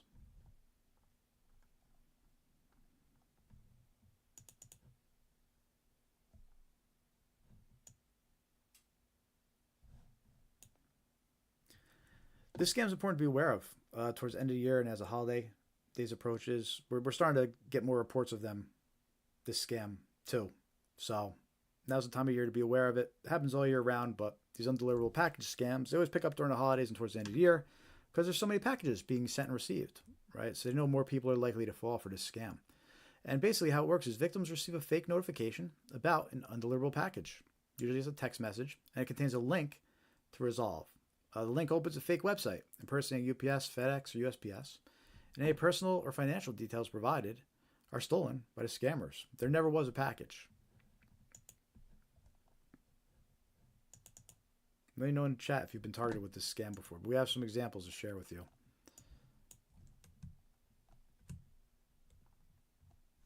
See, here's one. UPS ground, reschedule your shipment delivery. So we attempted to deliver your UPS package on June 23rd. Actually says 23rd. There's a typo right there, right? 23th instead of 23rd. So that's a little red flag. But it claims they were unable to deliver your package, and then they have a link to reschedule it. But it's going to take you to a fake website if you click that link.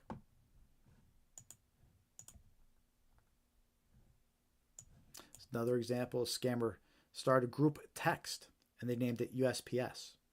And the text message says the package does not have a house number. Transportation is interrupted. Please update. And then there's the link to the fake website. And here's two more examples where the scammers attach a file to the text message. It has a USPS logo. Dear customer, your package has arrived at the distribution facility, but we're unable to deliver it due to incomplete address information. And it says, please click on the HTML file, which, by the way, good time to remind you, never open files that you weren't expecting. A lot of times they can install malware on your device, install a virus, take you to a fake website. Never open a file, whether it was emailed to you or a text message to you, if you weren't expecting it. And here's another example. Same idea, so it's got a PDF file attached instead of HTML. And you know, some of these examples, these come from inside the U.S. This example comes from inside the U.S. This example comes from +63, so I think that's the Philippines. And this example comes from an email address So you can see that some of these scammers are sending them out through email, some are sending them out through U.S. phone numbers, some are sending them out from international phone numbers. So these scammers are using all different methods to reach their victims. But the main takeaway here is if you get a text message like this claiming a package was undeliverable, it's a scam. FedEx, UPS, USPS, they don't send out text messages like these. They don't just notify you by default about packages.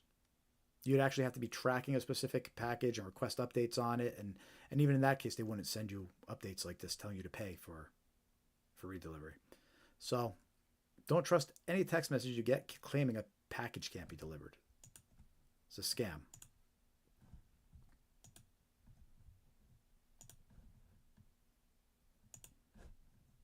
How are you all doing out there? Let me know if you ever got those texts before. Those text message scams of undeliverable packages.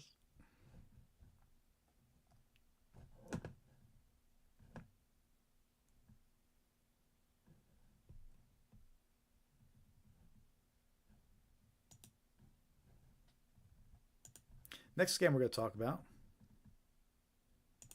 Fake retail websites. These are also extremely important to be aware of, all year round, but especially during the holidays.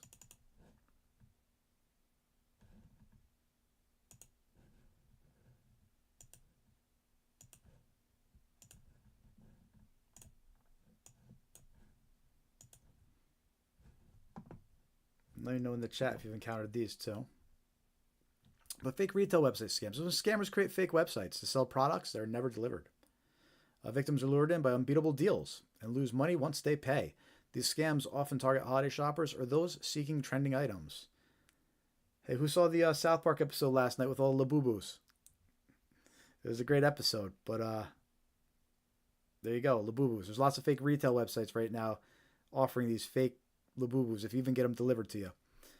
Because scammers know. They know what these hot items are, and you need to be aware and watch out for them. So I'm going to show you some examples of these fake retail websites. A lot of times they'll offer you a product that's worth hundreds of dollars, but they'll say just pay for shipping.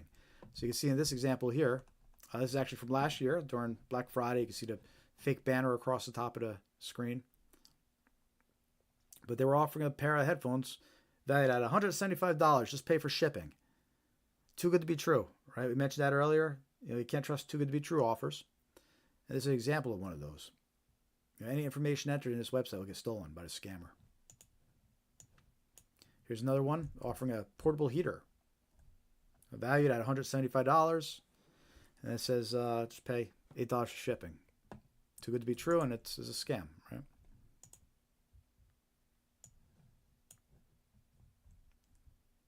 And we have another one.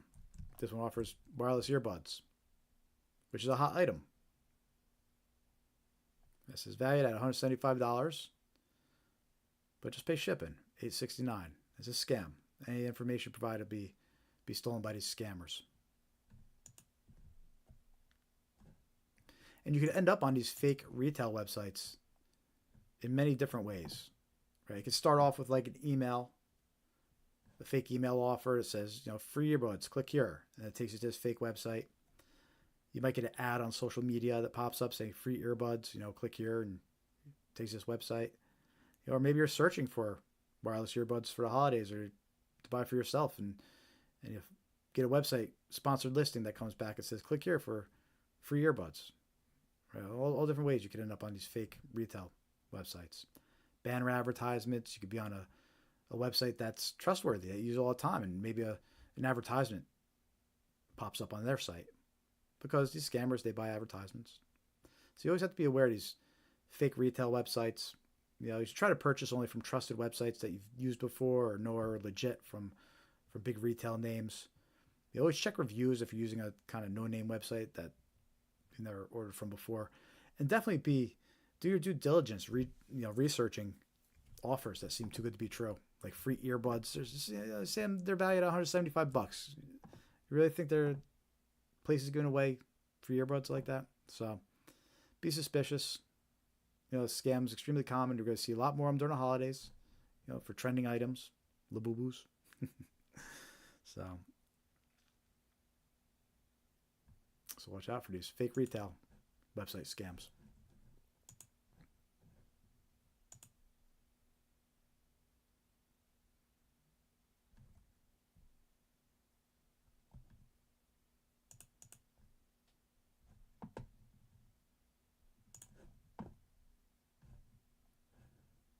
How you all doing out there? Recognize any of these scams? Let me know in the chat. Hit that thumbs up if you haven't yet. Give us a like, follow, subscribe. We're trying to spread awareness about common scams. These scams that target you, they target your loved ones. These are scams that target individuals. They come across day to day. So important to be aware of. And let me know you're watching. Give us a like, give us a follow, give us a subscribe. You can join our free mailing list, scamaware101.com. And we're streaming live on Instagram, Facebook, YouTube. We do this live stream every week to spread awareness of these scams. And you can help by hitting that like button, by hitting follow, by hitting subscribe, even engaging, leaving a comment, reacting. Show us some love.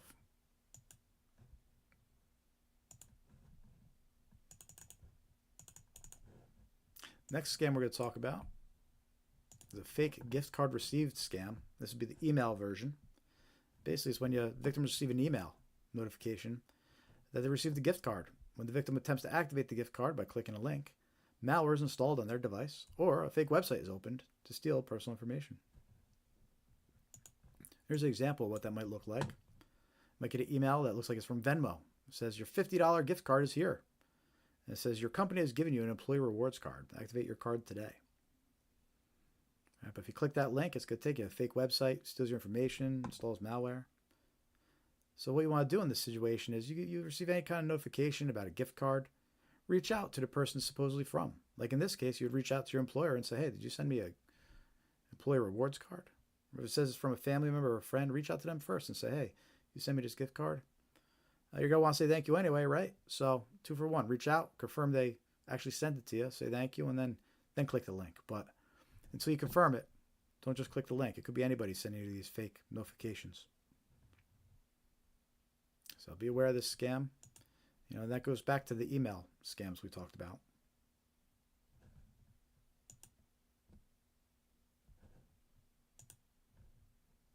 And that's our first batch of common scams for the evening.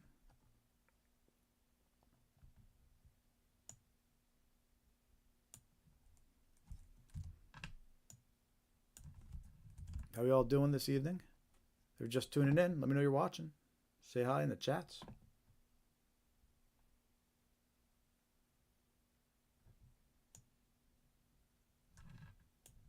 I have a lot more useful scam awareness examples coming up for you.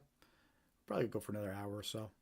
I gotta stay caffeinated. I'm gonna refill my coffee mug in about a minute or two. We can go for about 2 hours. So we'll go for at least another hour or so. Yeah, we've actually been going for 2 hours on a dot. We start at 5:45. Well, close enough.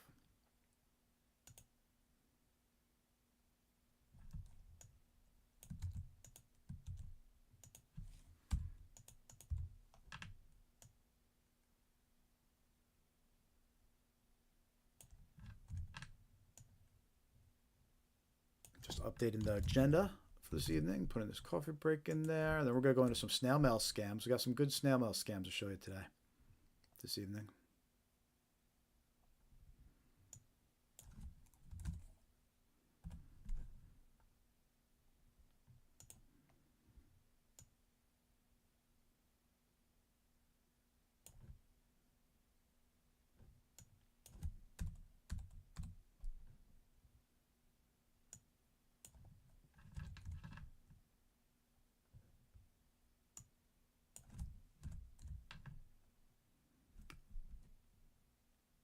Hey, Patty, welcome. You got here just as we were taking our second coffee break, and then we're going to continue.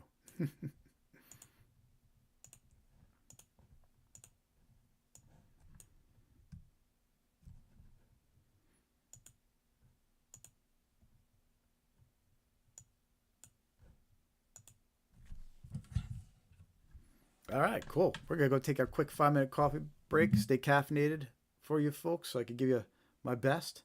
And we got a lot of good stuff to continue talking about. We're going to go over some examples of snail mail scams. So just scams you might actually get in the mailbox. Because, hey, scammers are still sending out mail with scams. So you need to be aware of that. So we're going to go over that. Got a lot of good examples to share and show you. This way you can protect yourself and your loved ones from these scams. So stay tuned. We're going to continue in 5 more minutes. If you're just joining, make sure to hit that like button. Say hi in the chat. Subscribe, follow, all that good stuff. We appreciate it.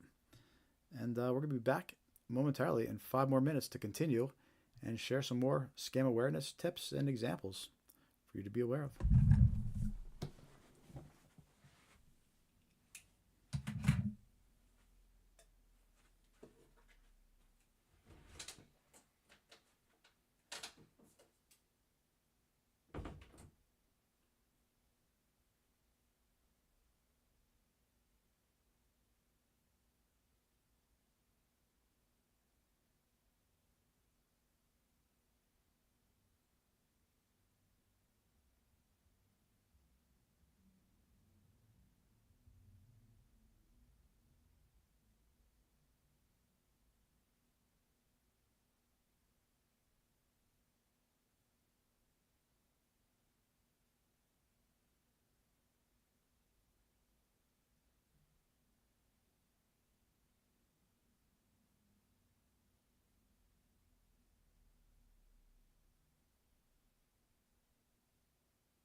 All right, we're going to keep going here in a minute.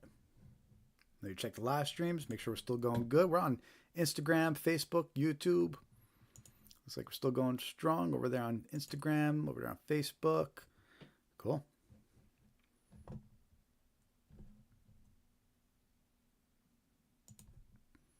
To those just joining the live stream, welcome to the live stream. We do this every week, trying to spread awareness about common scams. You're joining our free mailing list on scamaware101.com. Click Join Mailing List. You can also follow us on all your favorite social media platforms.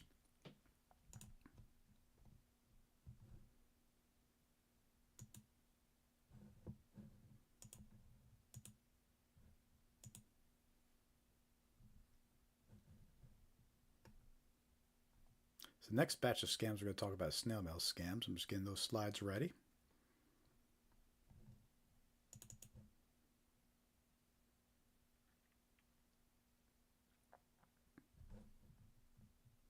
Let me know in the chat if you come across any of these scams.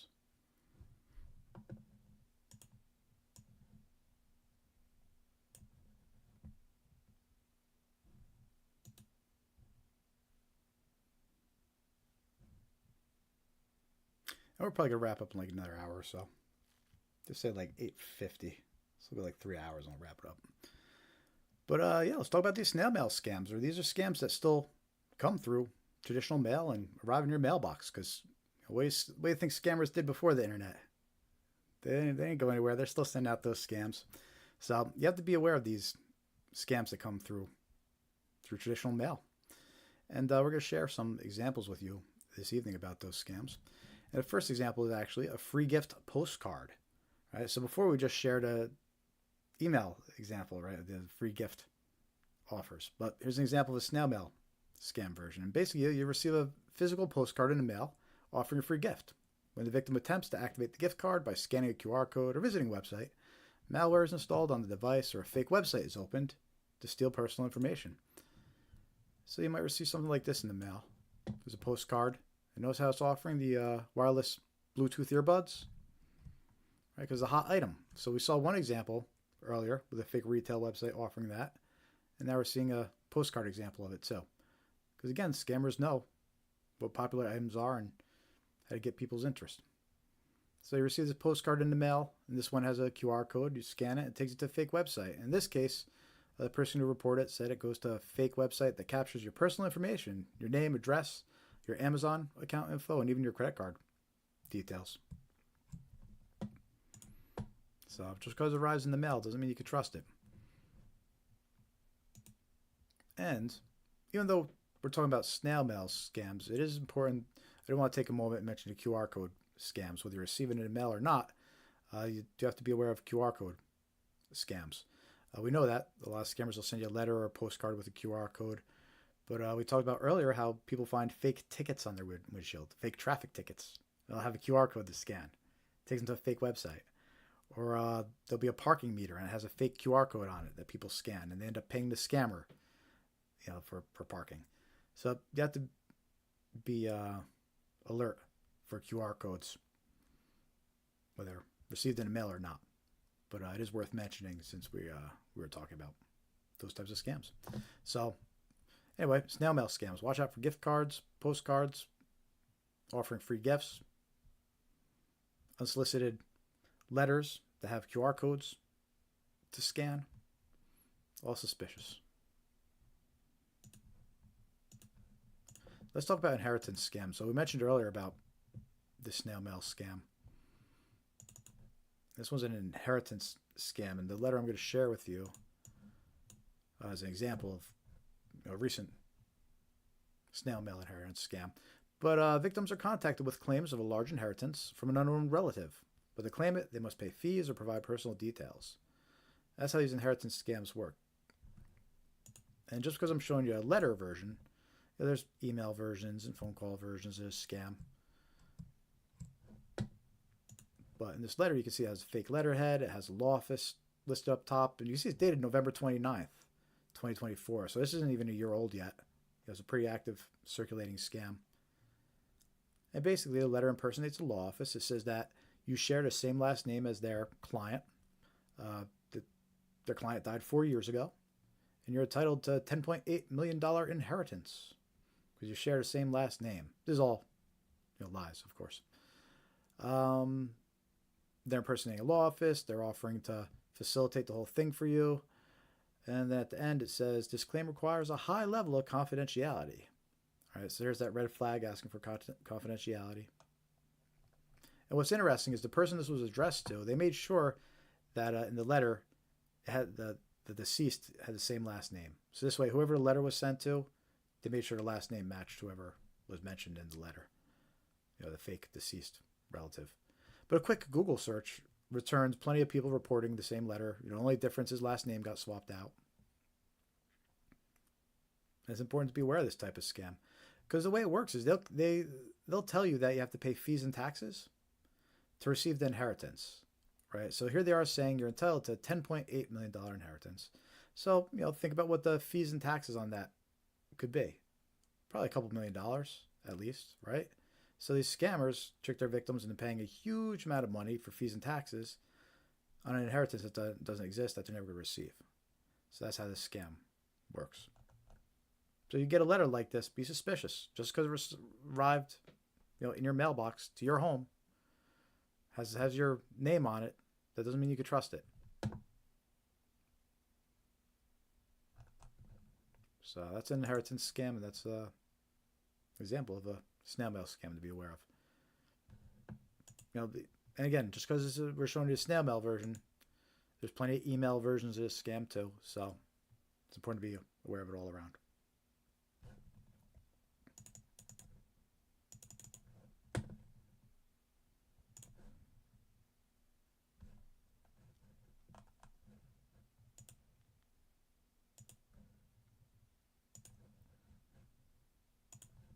Next scam we're going to talk about.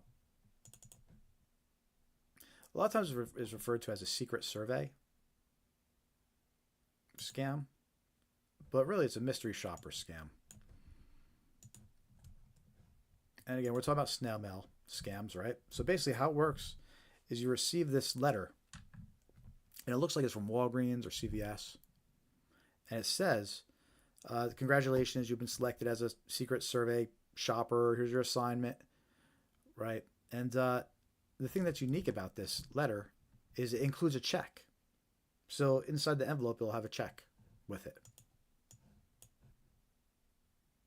And in this example of the letter, it basically says there's an enclosed check for $2,480. You've been selected as a secret shopper. Deposit this check, and then within 12 to 24 hours, purchase $2,000 worth of gift cards. Right? And the whole idea is the victim's tricked into purchasing these gift cards. They'll deposit the check. They'll go purchase these $2,000 of gift cards. They send them to a scammer, but then 2 days later, that check, it bounces. The bank declines it, it bounces, and the victim now is stuck $2,000 less because he bought the gift cards and gave it away. So just because you get a letter in the mail and it has a check in the envelope doesn't mean you can trust it. In fact, it makes it even more suspicious. In fact, it's a red flag if you get a letter that just has some check you weren't expecting. And also notice the red flag about gift cards, right? Any mention of gift cards. This one was a clever way to mention gift cards, but still, they mentioned gift cards. So it shows that just really any mention of gift cards needs to be considered a red flag. What's unique about this letter, too, is it says... So I actually have two examples to share, but this first example, it says it just wants you to go to either Walgreens or CVS, and it instructs to purchase either Apple gift cards, Razer Gold gift cards, Nike gift cards, Steam Wallet gift cards. So they give you a few different gift cards that they'll take that the scammer wants you to purchase. But this other example, same type of scam, but this other example, this scammer only wants Apple gift cards. And it's instructing the victim to go purchase 3 Apple gift cards. Right? But then it actually gives them a list of stores to go to, whereas the other one only said Walgreens or CVS. This scammer says that you go to Walgreens, Best Buy, Target, CVS, Rite Aid, Family Dollar, Meijer, Kroger, Safeway, Dollar General, Walmart, Speedway, Albertsons.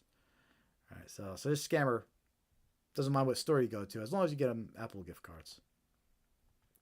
But anyway, there's another example of a letter you would receive, and it impersonates Walgreens and CVS. Has a check included with the envelope. You know, in this one it says $1,500. You know, they'll go purchase $1,500 worth of gift cards. Whereas the first example says $2,000. So, but the scam's all the same. Details like that will vary, but the scam's all the same. So if you get a letter like this, don't trust it. If you get an envelope that includes a check, don't trust it.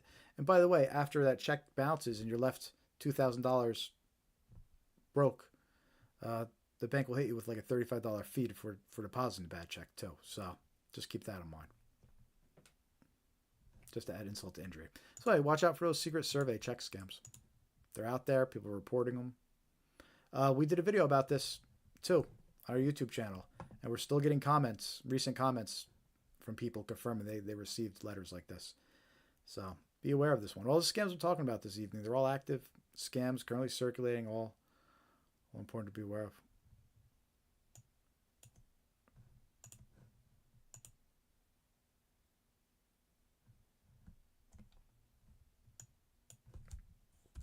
We're going to keep on going here. That was the only snail mail scams example we have, but we have a lot more scams we're going to go over with right now.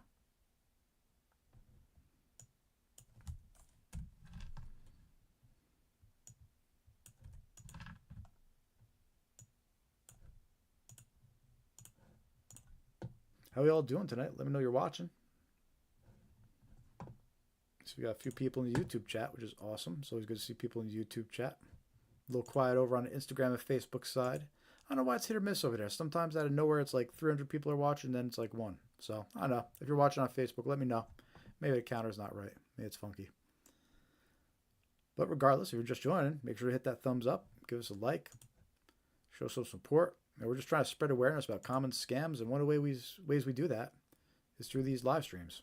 So your likes help, your subscriptions help, your follows, they all help. And again, we're just trying to put something good out there and spread awareness of these scams. These are all scams that target individuals. These scams target you. They target your loved ones. They target your friends. They target your family. So they're all important to be aware of. And the next batch, if you're just joining us, that's okay because we still got a really good batch of scams right here that we're going to discuss right now. And we're starting with arrest warrant scams. We recently did, well, not so recent, but we did a video about these arrest warrant scams. That's when a victim is contacted by a scammer impersonating law enforcement. The scammer claims an arrest warrant was issued and fines must be paid to resolve it. The scammer then threatens the victim with arrest if fines aren't paid immediately. And it's going to be a scary situation. You know, the victim answers the phone. They think they're talking to the police, right? And the thing is, we know that the caller ID, a lot of times, these scammers, they'll make it show the police's phone number. They'll make it show the sheriff's phone number. So whoever they're impersonating, they'll make it look like it's really them calling, right? So this victim gets a call. They think that there's an arrest warrant going to be issued. They're told that they missed jury duty a lot of times. They'll say that's why the warrant's going to be issued. And you got to pay immediately. Otherwise, we're going to send deputies over there right now and arrest you, right? Scary stuff. So a lot of people fall for this scam. And it's important to realize this is a very common scam. There's lots of warnings coming out now from the police department and local sheriff's offices because they're the ones being impersonated. They don't like this. So there's lots of warnings about this scam going around from them all over the country. And look, if you get a call like this and you're concerned that's real, all you do, you say, where are you calling from? You know, they tell you whatever sheriff's department they're impersonating, right? You say, okay, great. Hang up and then call back directly to confirm. Don't call them, but look up the official phone number, reach out directly. But yeah, know that this is a common scam, and no one's going to try to force you immediately over the phone to make a payment that's really from law enforcement. You know, they're definitely not going to tell you to go purchase gift cards or anything like that. So if you get a call from someone impersonating the police, don't freak out. Just be aware. There's a lot of scams. And don't rely on what the caller ID says either. You got to hang up and you got to confirm all. Again, we did a video about that scam. We included some news clips in that one from some of the warnings from local law enforcement. And also, another thing about that scam is these scammers were providing fake paperwork as well. So they'd get you on the phone and they'd offer to email over fake paperwork that has your information, you know, photoshopped on there. So you can't trust that either. That's why you got to hang up and you got to call official channels and confirm that way. These scammers are clever.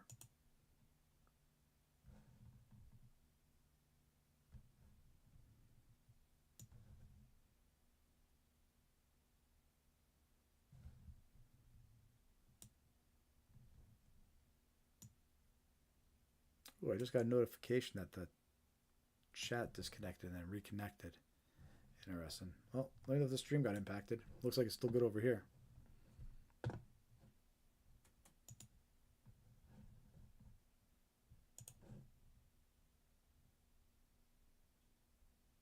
Yeah, it looks like we're still strong on Instagram, Facebook, YouTube. Let me know if there's any problems for anybody watching over there, but I think we're good. YouTube, looks like we're good. We're going to keep on continuing here. Next scam, bank impersonation scams. Look, this one's important to be aware of. Scammers impersonate the bank, usually claiming suspicious activity was detected under a victim's account. Victims are then tricked into withdrawing, transferring funds to scammers impersonating their bank. The caller ID might even display the bank's phone number, even though it's a scammer. Right? So this one we know that when these scammers call impersonating the bank, they'll make the caller ID show the bank's phone number. And a lot of times these scammers might even know your bank already. They'll know what bank to impersonate. So you need to watch out. Don't just trust anybody calling up claiming to be from your bank. You need to hang up. No matter what they know about you, you need to hang up and call your bank directly. Here's an example of a text message. Scam, impersonating the bank. And what's important to note about this text message is the person who provided this to me, they actually received a phone call right before receiving this text. They received a phone call. They didn't answer, but the caller ID said it was TD Bank. Right? They didn't answer the phone, and immediately after, they got a text message that's impersonating TD Bank. Right? And the whole point of this scam is they're trying to trick the victim into thinking a purchase was made. In this case, they're saying $250 at Walgreens. Right? And if the victim replies no, like, no, I didn't make this purchase, the scammers go try to get them on the phone and eventually try to steal their money or convince them to withdraw their money. So if you get a text message like this, be suspicious. And there's a few red flags about this text message as well that you could tell it's a scam. One of the first ones is it doesn't indicate the account, meaning usually if this was a real text message from the bank, it would have had like the last 4 digits of the account, or it would have indicated a little bit more of what account number it was talking about. The capitalization is a little off. The T in transaction is capitalized for no reason. The N in not is capitalized for no reason. So little things like that indicate this may not be legit, right? And then the phone number. If this had been from the bank, it would have came from a short 5-digit short code number. It wouldn't have come from an actual phone number, right? A lot of banks and organizations, they'll send you these notifications from like these short 5-digit code numbers. So it wouldn't be a full phone number like this. So those are all red flags. This wasn't really TD Bank. But it's an example, though, about how they try multiple methods. They'll try to call first, then they'll send a text message, right? They're persistent, and they're using multiple methods to reach you, and they know things about you. Like they already know what bank you use. So be aware, and you always got to hang up and reach out to your bank directly if you're concerned, they're getting a call or a notification. That applies to emails, too.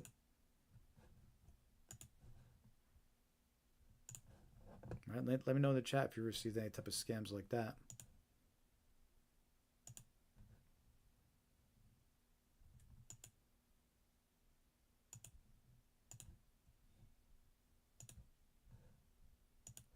Next scam we're going to talk about is tech support scams.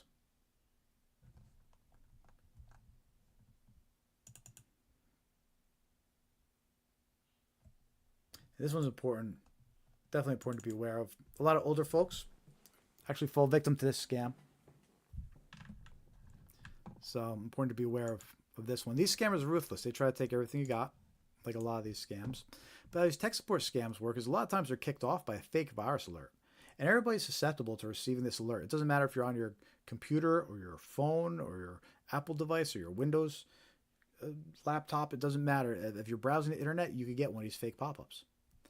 Right? And one of these fake pop-ups, what they do is they make you think you have a virus, and they say, call this number for tech support.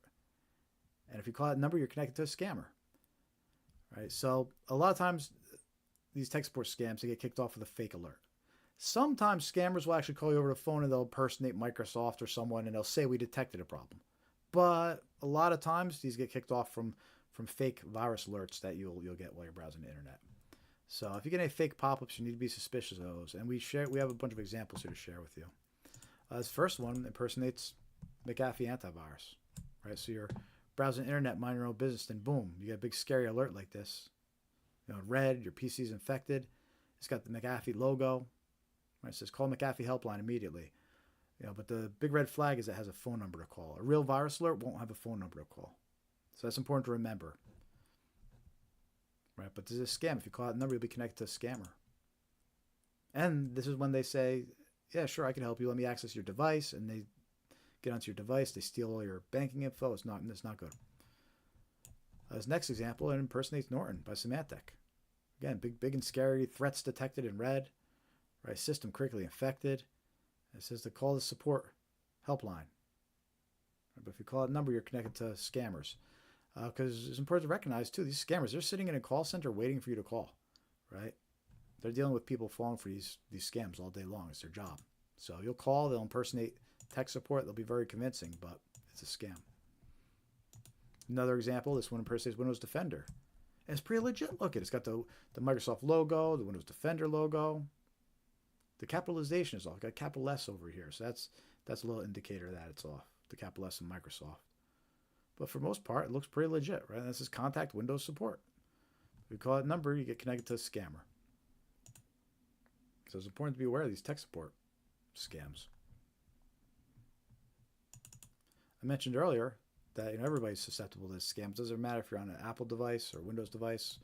So here's a couple examples where you're actually targeting Safari users and Mac computers.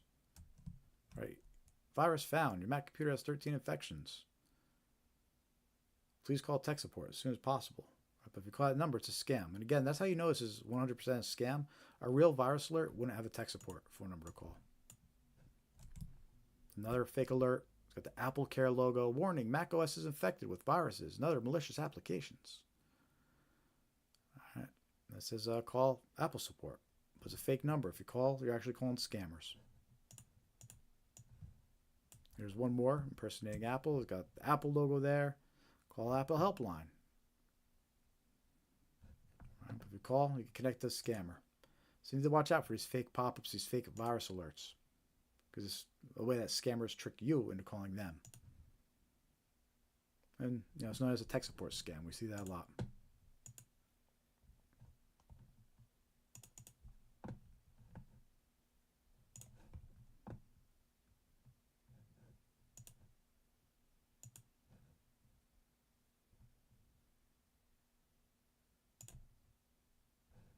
Next scam we're going to talk about here. You're seeing these all the time. Let me know in the chat if you got any of these.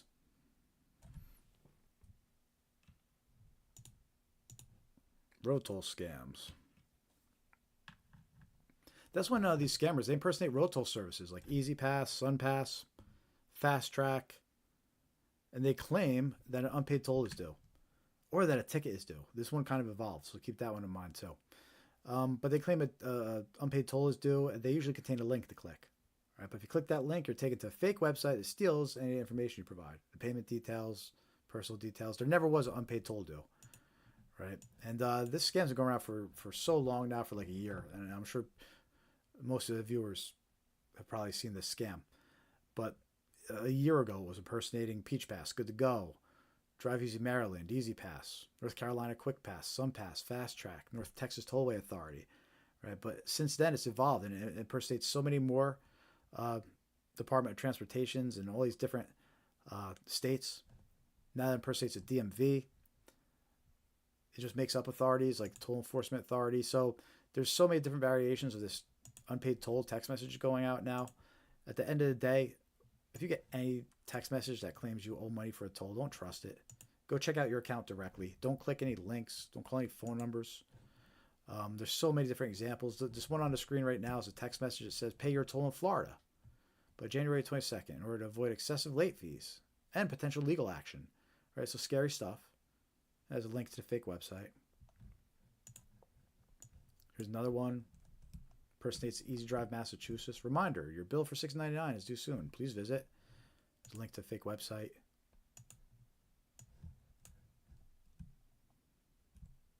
Here's another one. Your vehicle has an unpaid toll bill. To avoid excessive late fees on your bill, please settle it promptly. $6.99 is fake link to fake website.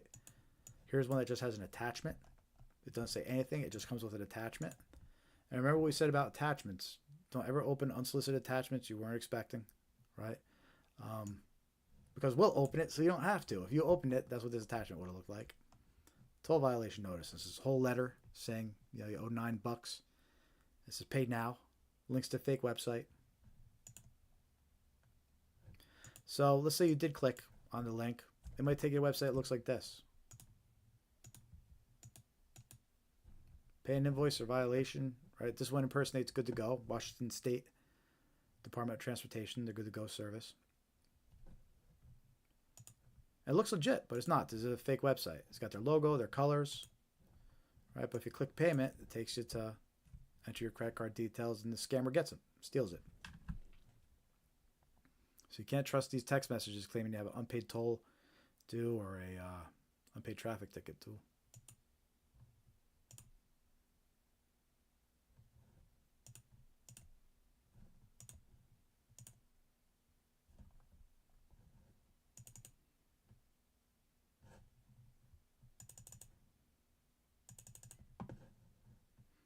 If you're just joining, welcome to the live stream. Make sure to hit that thumbs up. Give us a like if you haven't yet. Follow, subscribe, all that good stuff. We appreciate it. Say hi in the chat. Let us know you're watching. Give us some reactions. Click that heart. Next scam we're going to talk about.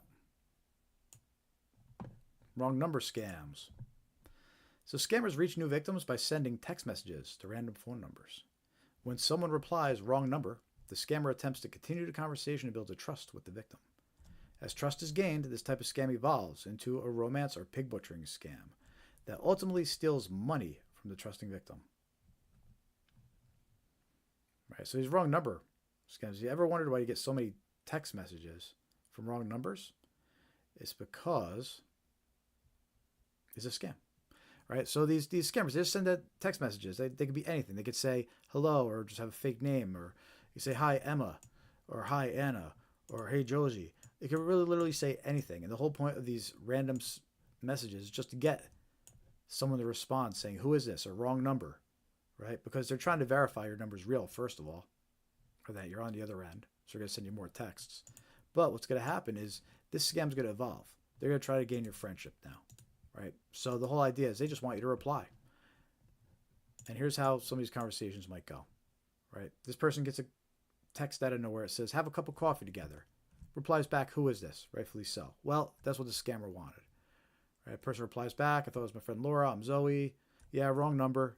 Right? And they give you the story. Oh, I'm sorry. I thought it was Laura's number. They always have the story. I met at a party. I put in wrong zip code or area code, whatever. And they put, the person replies, no, that's good. Have a great day. Right? Conversation to end.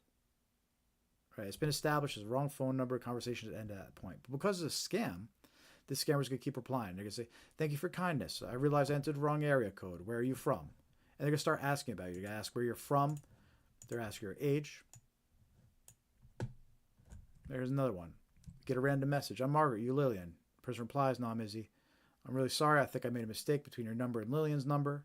Hope I didn't disturb you. Replies back, that's okay. Right? At this point, conversation should end. Right? It's been established. The wrong number. Scammer keeps going. Thank you for your understanding and patience. You're a kind person. Hope you have a good day today. I'm 36 years old. Would you mind telling me your age? Right? So now it's asking your age. The last example asked for your location. This one asked your age. Here's another one. Hi. That's how it starts. A random text message says hi. Right? Reply back. Hi, who's this? Fell right into the scammer's trap. Right? Because that's what they want. They want you to reply back. Who is this? That's why you should never reply. Even to messages that look like they're a wrong number. Don't reply. It's not worth it. So the person replies back, I'm Karina. Are you David? We met last week at Linda's party. No, sorry, you had the wrong number. Right. At that point, you should stop. But the scammer keeps going. Oh my gosh, I checked the wrong area code. A lot of times they'll say it's the wrong area code. I hope it doesn't bother you. That's no problem. Whatever. Again, should stop at that point. The scammer keeps going. Thank you very much. You were very friendly and polite. Hope we can be friends. Nice to meet you. My name is Karina. What can I call you? Reply back, Pat. Right, I said, you have a beautiful name. I'm from Malaysia, currently living in Los Angeles. Where do you live? Right, so you can see how they try to keep the conversation going. Eventually, they're going to ask you to keep talking on WhatsApp and then probably try to loop you into a cryptocurrency scam or a romance scam. But anyway, that's how these wrong number scams work. They rely on you just getting a random text message and they want you to reply. They want you to reply, who is this? Or to say it's a wrong number. We did a video about these wrong number scams on our YouTube channel.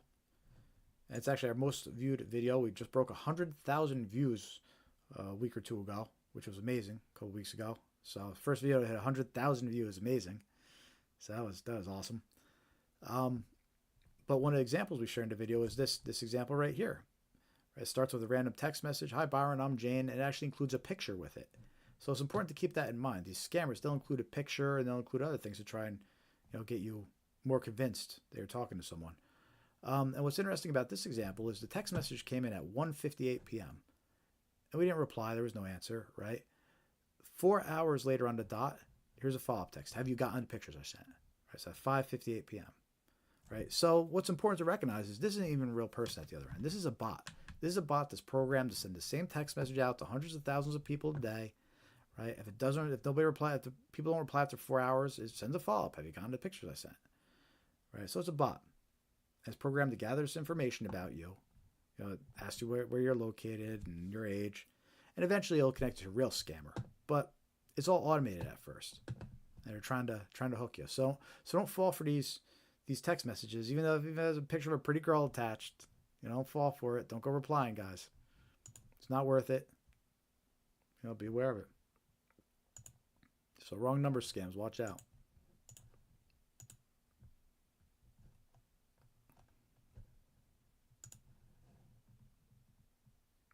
Dave says he got one on Telegram today.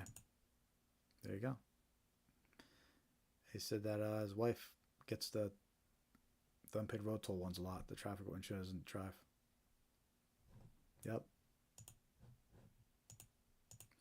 someone commented on one of our posts before the holidays, actually, which, by the way, anybody's watching, be aware, be on extra alert for those unpaid road toll and those fake traffic ticket alerts, because they always pick up during the holidays too. Right? We just got through with the holiday weekend where people are traveling, so be aware if you get any of those text messages, don't fall for it because you were traveling. Don't think that you missed a toll because you were traveling. Right? The scammers rely on that.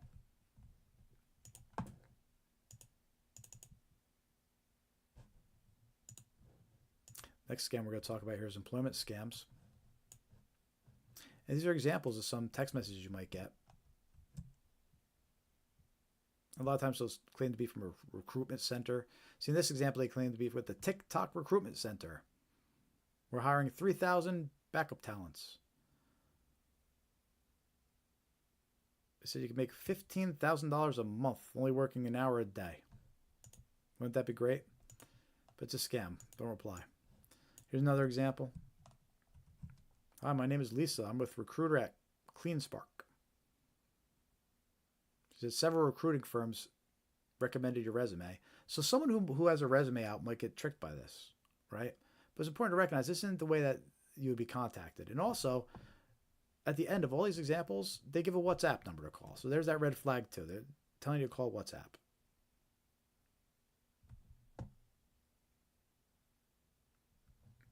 But if you get text messages like these with too good to be true offers, right? They're offering you $200 a day for 30 minutes of work.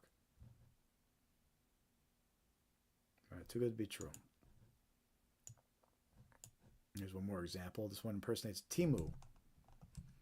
I'm Sarah from Timu Services. Your background and resume have been recommended by recruitment agencies. Earn $50 to $500 a day. If it's a scam, don't trust it.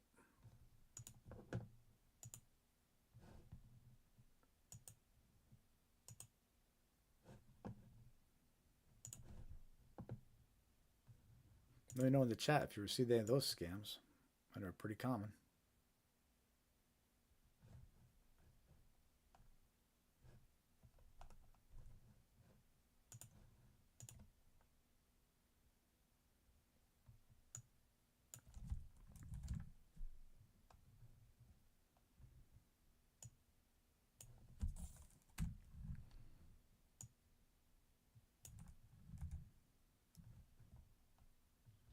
All right, we're running ahead of schedule here. We're probably going to wrap up a little, well, like half an hour. We're going to wrap up around 8:50, 9 o'clock.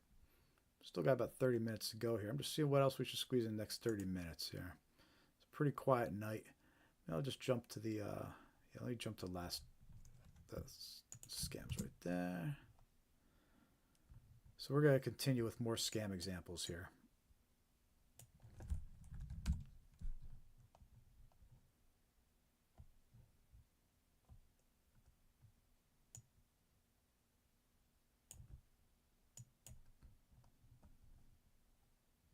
Yeah, we're going to continue with more scam examples.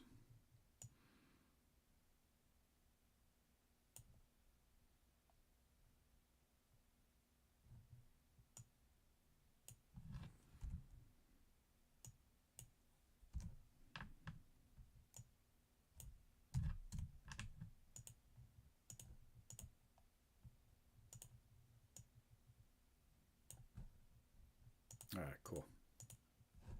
How are we all doing out there? If you just joined, welcome to the live stream. We've got another 30 minutes or so coming up here. We're going to share some more common examples of scams circulating, targeting regular folks, targeting you, targeting me, targeting your loved ones.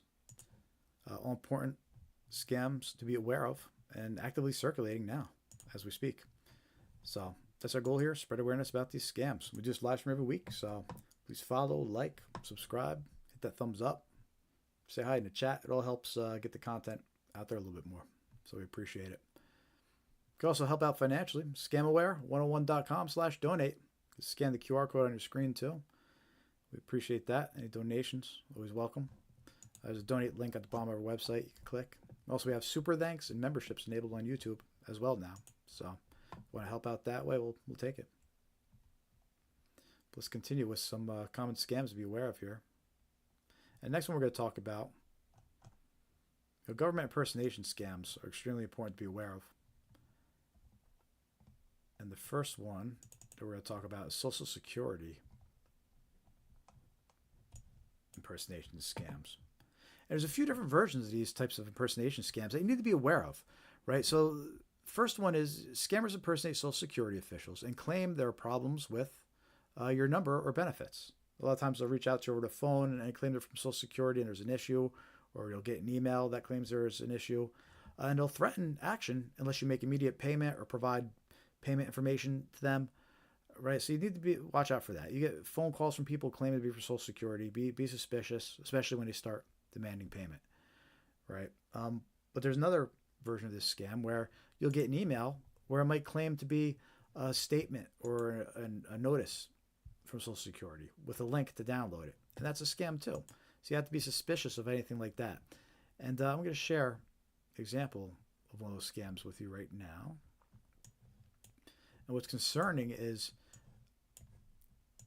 in the first view here is how it might look on your phone when you receive this email that's impersonating Social Security. And it's a little trickier to tell on a phone what's going on. You can't tell the email addresses easily, right? All you see is Department of. When you see the link in the email, it looks like it points to ssa.gov. So it's a lot trickier to detect as a fake email on your phone. But when you examine it further on a computer, you can see the full email address, and pretty quickly it reveals, oh, wait, this isn't really from Social Security. It was coming from a Kenyan email address, .co.ke, right? And then if you hover over the link and see where it actually points to, it doesn't point to ssa.gov.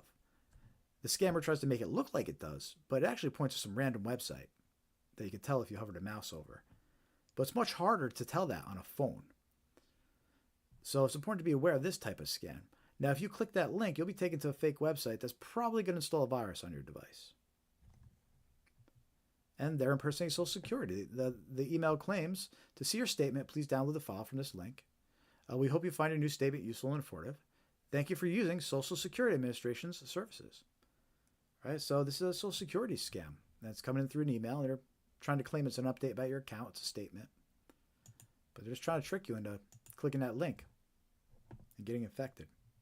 So you need to be aware of these impersonation scams, whether it's an email claiming to be from them, or claiming to be a statement from them, or a phone call claiming to be from Social Security.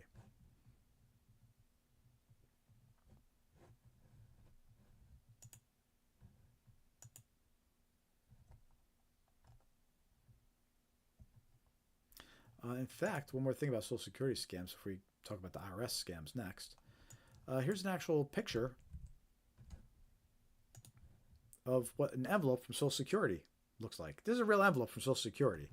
They're having so many issues with scams that they're warning on their envelopes, for people, be alert of these scams, right? They're actually including this on their envelopes as warnings. Scam alert. Scammers are pretending to be government employees. They may threaten you, may demand immediate payment to avoid arrest or other legal action. Don't be fooled. All right, so they're warning us right here on their envelope. If you receive a suspicious call, hang up. Do not give them money or personal information. They report the scam at, and that's oig.ssa.gov. But this is actually an actual picture of an envelope from Social Security, like a legit one. They're trying to warn people about these scams. They know it's a problem.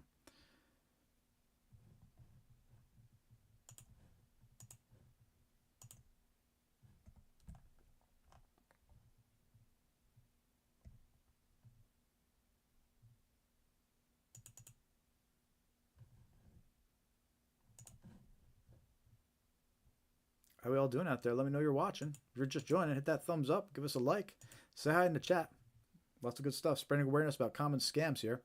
Next scam example we're going to show you is actually a fake IRS scam, IRS impersonation scam.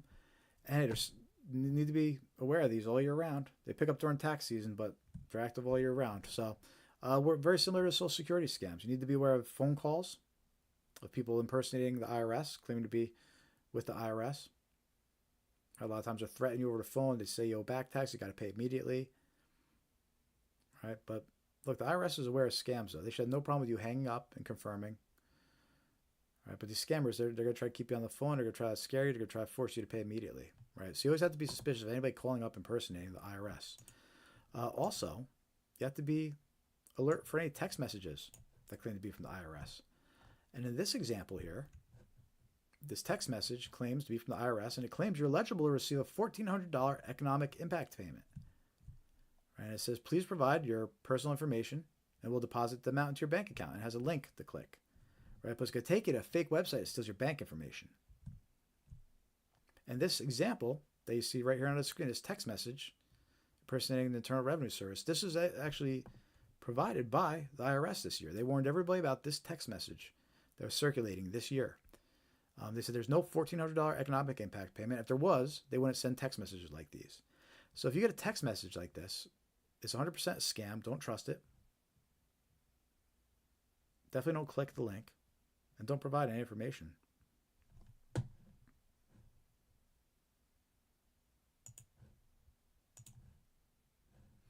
Another one you have to watch out for during tax season. And right now, these are still circulating. I get calls all the time like these. These fake tax forgiveness phone calls. We're going to listen to one of those right now. Let's listen to an example of a fake tax forgiveness phone call you might get.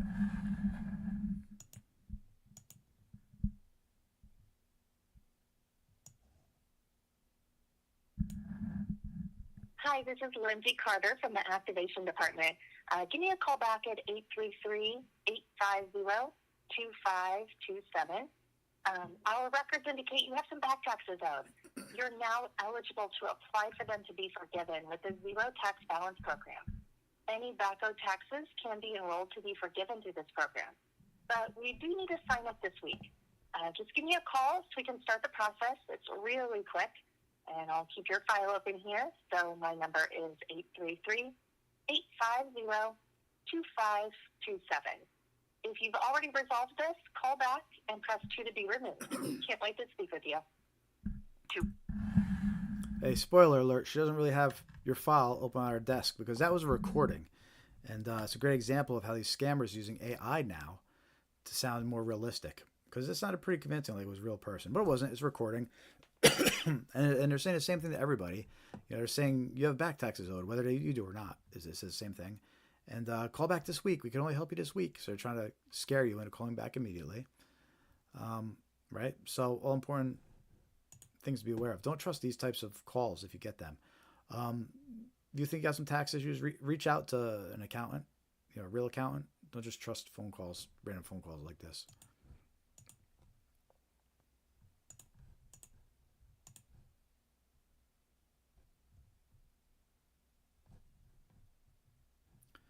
And our last scam that we're going to talk about here.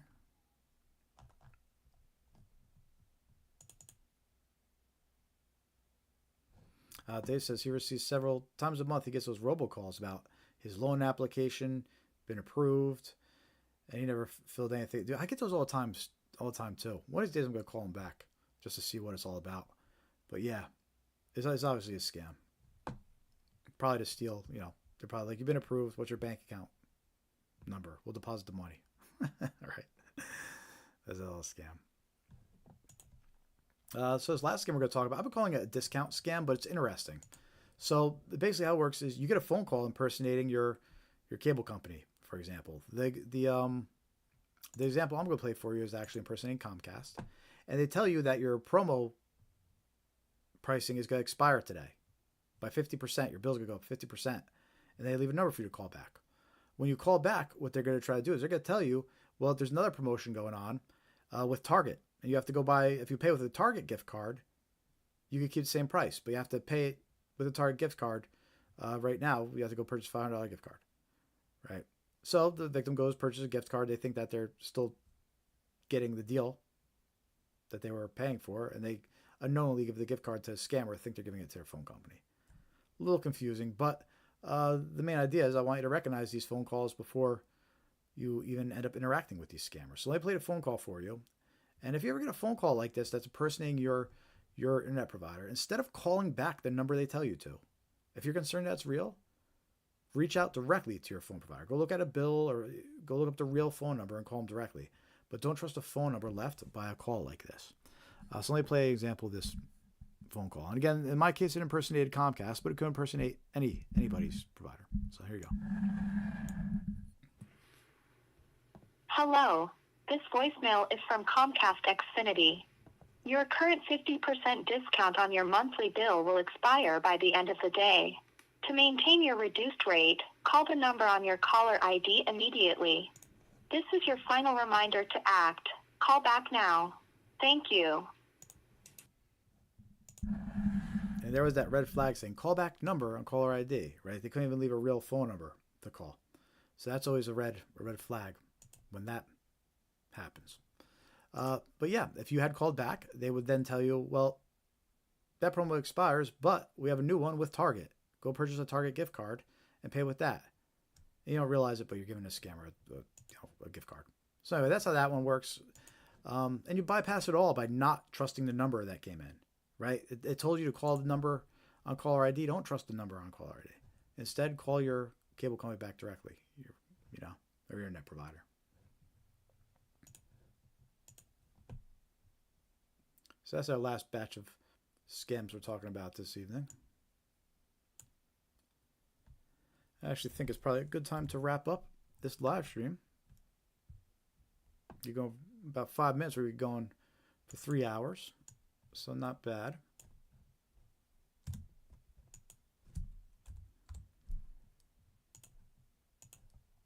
Last chance to hit that like button, subscribe, follow, give us some reactions in the chat.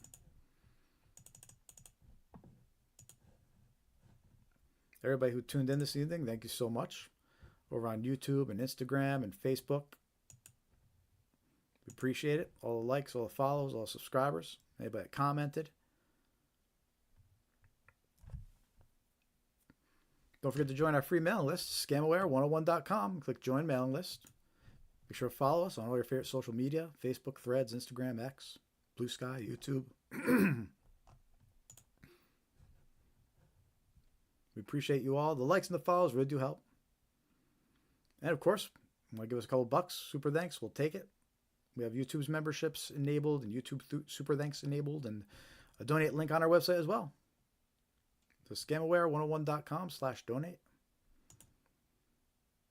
But don't feel obligated. If anything, just join our free mailing list.